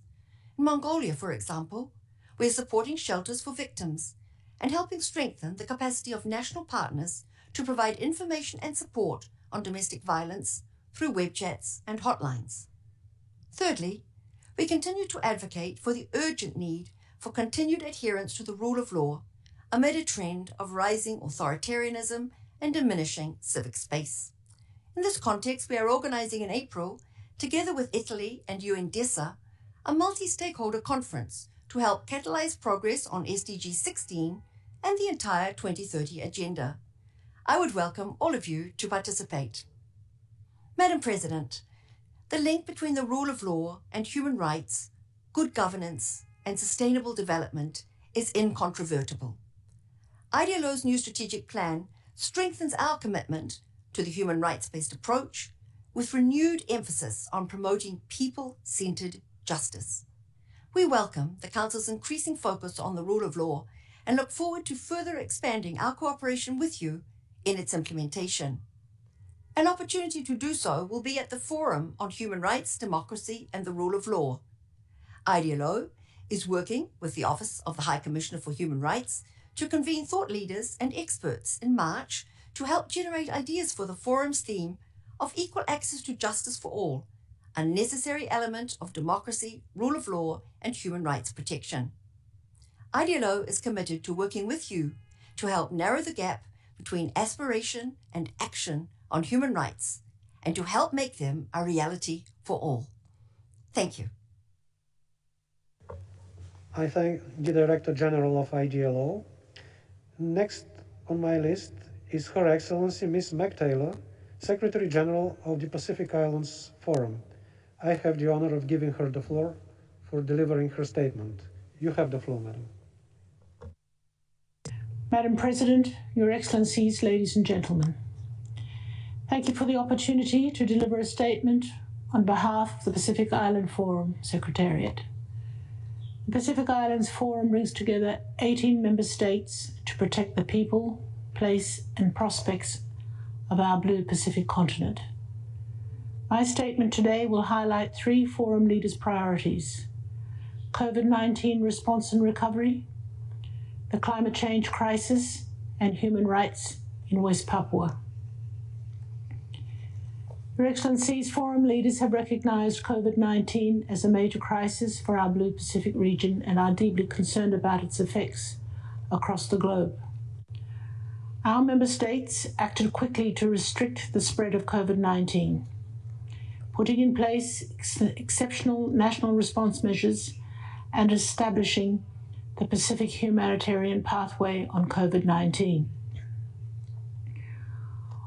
While such swift action resulted in a relatively low rate of infection across the region, it severely restricted our links to each other and the world with the devastating socio-economic impacts. Indeed, the Pacific region is said to have contracted by an unprecedented 6.1% last year. Major job losses and plummeting incomes are resulting in family and community hardship, with poverty, hunger, and malnutrition increasing. Gender-based violence, which is already a major challenge for our region, is on the rise. Today, the health and well-being of Pacific peoples and our ocean remain our greatest priority. Forum leaders have called for a coordinated and sustained COVID-19 recovery in the Pacific, working through national and regional systems to protect the vulnerable, support economic livelihoods, and build back better. An example of Pacific-led solution is the Pacific Resilience Facility, which seeks to provide small grants to communities to build their resilience towards climate and disaster risks, including pandemics. Our forum leaders have also asked and called on global leaders to support the equitable and affordable distribution of safe and effective COVID-19 treatments and vaccines to all peoples. In addition, forum leaders have called for support to build quality health infrastructure and systems. For the Pacific, this is important in the fight against communicable and non-communicable diseases. We call on the Human Rights Council to ensure no one is left behind in rebuilding from COVID-19 and that all members have the right to access medical supplies and vaccines at affordable prices. Whilst COVID-19 is our immediate crisis. Forum leaders have reaffirmed climate change as the single greatest threat to our region. Currently, at 1.2 degrees Celsius of global warming, our sea levels are rising, our ocean is warming, and frequent and extreme weather events are inflicting damage and destruction. Indeed, 4 Category 5 cyclones have hit our region since 2015, and just this year, 3 cyclones have already wreaked havoc in Fiji. Between 2008 and 2019, more than 616,000 new displacements have been recorded across the Pacific from a total of 97 disaster events. Recognizing the urgency, Forum leaders issued their strongest collective statement on climate change action in 2019, the Kanake II Declaration for Urgent Climate Change Action Now. The declaration recognizes that the prosperity and security of our Blue Pacific can only safely exist if the international community pursues efforts to limit global warming to 1.5 degrees. It calls on partners to join with the Blue Pacific in taking bold, decisive, and transformative climate change action. Despite the fact that the climate crisis has cross-cutting impacts and requires urgent attention, there is no dedicated mechanism at the Human Rights Council. Last year, our foreign ministers endorsed the establishment of a special rapporteur on human rights and climate change. Today, I reiterate the call of our foreign ministers and encourage the Human Rights Council to act swiftly and decisively to establish a special rapporteur on human rights and climate change.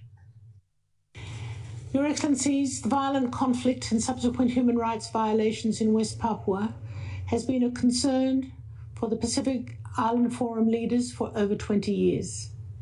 In 2016, it became a standing agenda item for the leaders. Pacific Island Forum leaders' focus on West Papua has been squarely on human rights, calling on all parties to protect and uphold the human rights of all residents and to work to address the root causes of the conflict by peaceful means. In recent years, the escalation of tension and alleged human rights violations on both sides of the conflict, particularly against innocent civilians, has deepened the collective concern of the leaders of the Pacific. When our leaders met in Tuvalu 2 years ago, they welcomed the invitation by the government of Indonesia for a mission to West Papua by the UN High Commissioner for Human Rights, and strongly encouraged both sides to finalize the timing of the visit. Leaders also called for an evidence-based report on the situation in West Papua to be provided before their next meeting. We call on distinguished council members to encourage all relevant parties to urgently facilitate a mission to West Papua by the High Commissioner for Human Rights. Just like climate change and other pertinent challenges to our Blue Pacific, the COVID-19 pandemic must not hinder our efforts to address critical issues. I thank you. I thank Her Excellency for her statement, and let me recall that in line with the established practice, the display of video materials should be referred to the Bureau, which needs to approve it. So please have this in mind for the future. And now I would like to give the floor to Mr. Jorge Hernandez, President of the Inter-American Commission on Human Rights, to deliver his statement. You have the floor, sir. I have the honor to address the UN Human Rights Council in my capacity as President of the Inter-American Commission on Human Rights, a principal body of the Organization of American States. Almost a year after the declaration of the pandemic, it seems impossible to avoid commenting on the scourge it has represented and of its serious and ongoing impacts on human rights, not only in the Americas or throughout the world. The Commission has made important contributions to the Inter-American human rights standards through the adoption of 2 resolutions. Resolution number 1 on pandemic and human rights in the Americas, and resolution number 2 on guidelines on human rights of persons with COVID-19. The monitoring of the situation has been made public by means of more than 40 press releases, highlighting the impacts of the pandemic on the lives of various groups of people in vulnerable situations in the Americas. In this context, the Commission has reinforced its permanent spaces of dialogue with the different users of the inter-American system, promoting periodic meetings with states and civil society organizations. In addition, the Commission has identified a number of human rights challenges. We have unfortunately found the persistence of discrimination and violence against women, LGBTI people, Afro-descendants, and indigenous people, children and adolescents, and in particular against human rights defenders, journalists, and social leaders. The increase in the repression of social protests in some countries in the region through the disproportionate use of force, as well as acts of violence and vandalism in this context, are matters of great concern. The phenomenon of people in situation of human mobility, in particular forced migration, and the seriousness of the conditions of detention of persons deprived of liberty have been aggravated in the context of the COVID-19 pandemic. The Commission has also continued to monitor the situation in Cuba, Nicaragua, and Venezuela with special attention. With regard to Cuba, the Commission has found a serious violation of the fundamental elements and institutions of representative democracy, which are essential means for the realization of human rights. In particular, the Commission has followed up on the repression of activists, human rights defenders, and opponents of the regime. In 2020, the Commission published a report on the situation of human rights in Cuba. With respect to Nicaragua, the Commission has drawn attention to the abusive exercise of power that undermines the rule of law, the establishment of a de facto state of exception, massive, serious, and systematic violations of the human rights guaranteed in the American Convention, a serious institutional crisis that infringes on the enjoyment of human rights, the systematic failure of the state to comply with its obligation to combat impunity, serious omissions in the adoption of provisions necessary to make fundamental rights effective, or to comply with the decisions of the Inter-American Commission and the Court, and the serious situation of people deprived of their liberty as a measure of repression of opposition and protest. The Commission has recently published a report on persons deprived of freedom in Nicaragua. With regard to Venezuela, the Commission has monitored the situation of its democratic institutions, the forced migration of more than 5 million people in recent years, the militarization of citizen security, the obstacles to freedom of expression, and the serious challenges in the context of the COVID-19 pandemic. In the beginning of 2020, the Commission conducted a working visit to Colombia and Venezuelan border, and is currently preparing a country report, which includes interviews with victims of human rights violations. The Commission has also continued to monitor the serious human rights situations in the context of the social protests that have been taking place in countries of the region since 2019. In light of the events that took place in Peru in November last year, the Commission carried out a working visit thanks to the consent given by the state to monitor the situation and issue recommendations. With respect to Haiti, the Commission has been monitoring the urgent challenges faced by the country, particularly in a context of economic fragility and social political tensions that seriously impact the enjoyment of human rights by the population. The Commission has installed the interdisciplinary group of independent experts in Bolivia to assist the national authorities in the investigation of acts of violence and human rights violations that happened in the country between September 1st and December 31 of 2019.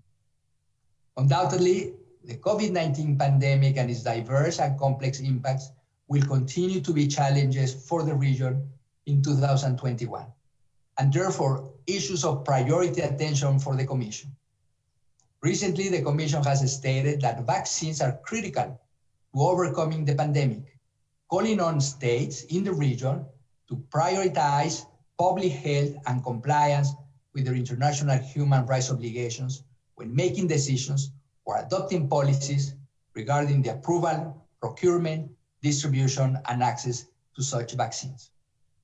In this context, it will be key to continue to focus on strengthening democratic and human rights institutions in the countries of the Americas, with a view to promoting state responses focused on the respect for human rights.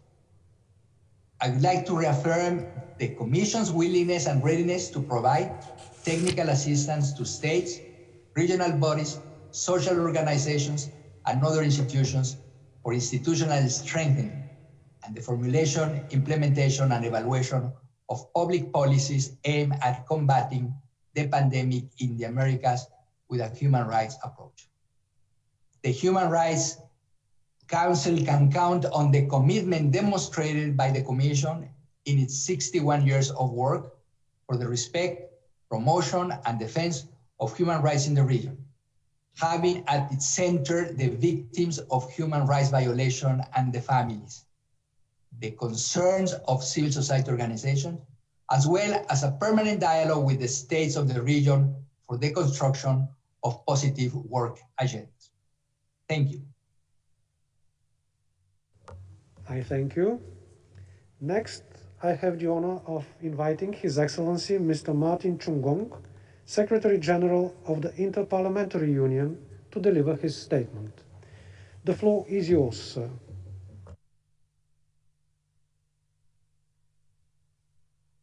The COVID-19 pandemic has put humankind to the test. Close to 2.5 million have died so far, and many have fallen ill. The rules of social distancing and confinement have disrupted day-to-day human interaction at its core. From the onset of the pandemic, parliaments have therefore had to act quickly to adapt themselves. They have increasingly resorted to virtual ways of communication and adjusted their procedures. Parliamentary vigilance and oversight of executive powers are all the more critical given the huge impact that the COVID-19 pandemic has had on human rights across the globe. Many countries have taken sweeping steps, even declared states of emergency to fight the pandemic and protect their populations. These far-reaching measures have had important consequences for human rights. The IPU is promoting robust parliamentary action to help ensure that the national responses to the health crisis respect human rights, and I'm glad to say that many parliaments have been able to heed our call. In other instances, however, parliaments have been sidelined with the pandemic being used as a pretext to limit or exclude parliamentary oversight. Such a partial or full lockdown of parliament is unacceptable.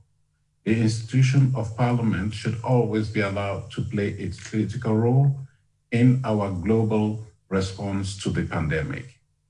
The leadership of the Human Rights Council is needed now more than ever. The current health crisis has underscored the ease with which a virus can spread.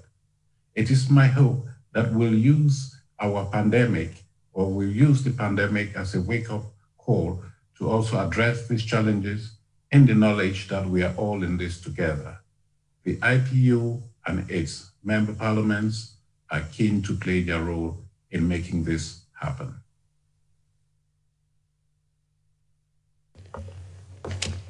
Thank you. Excellencies, ladies and gentlemen, this was the last speaker on the list for this meeting. And with this, we have reached the end of the high-level segment. We will now have a short technical break and will reconvene to start with the general segment. I hereby close the 7th meeting of the 46th session of the Human Rights Council.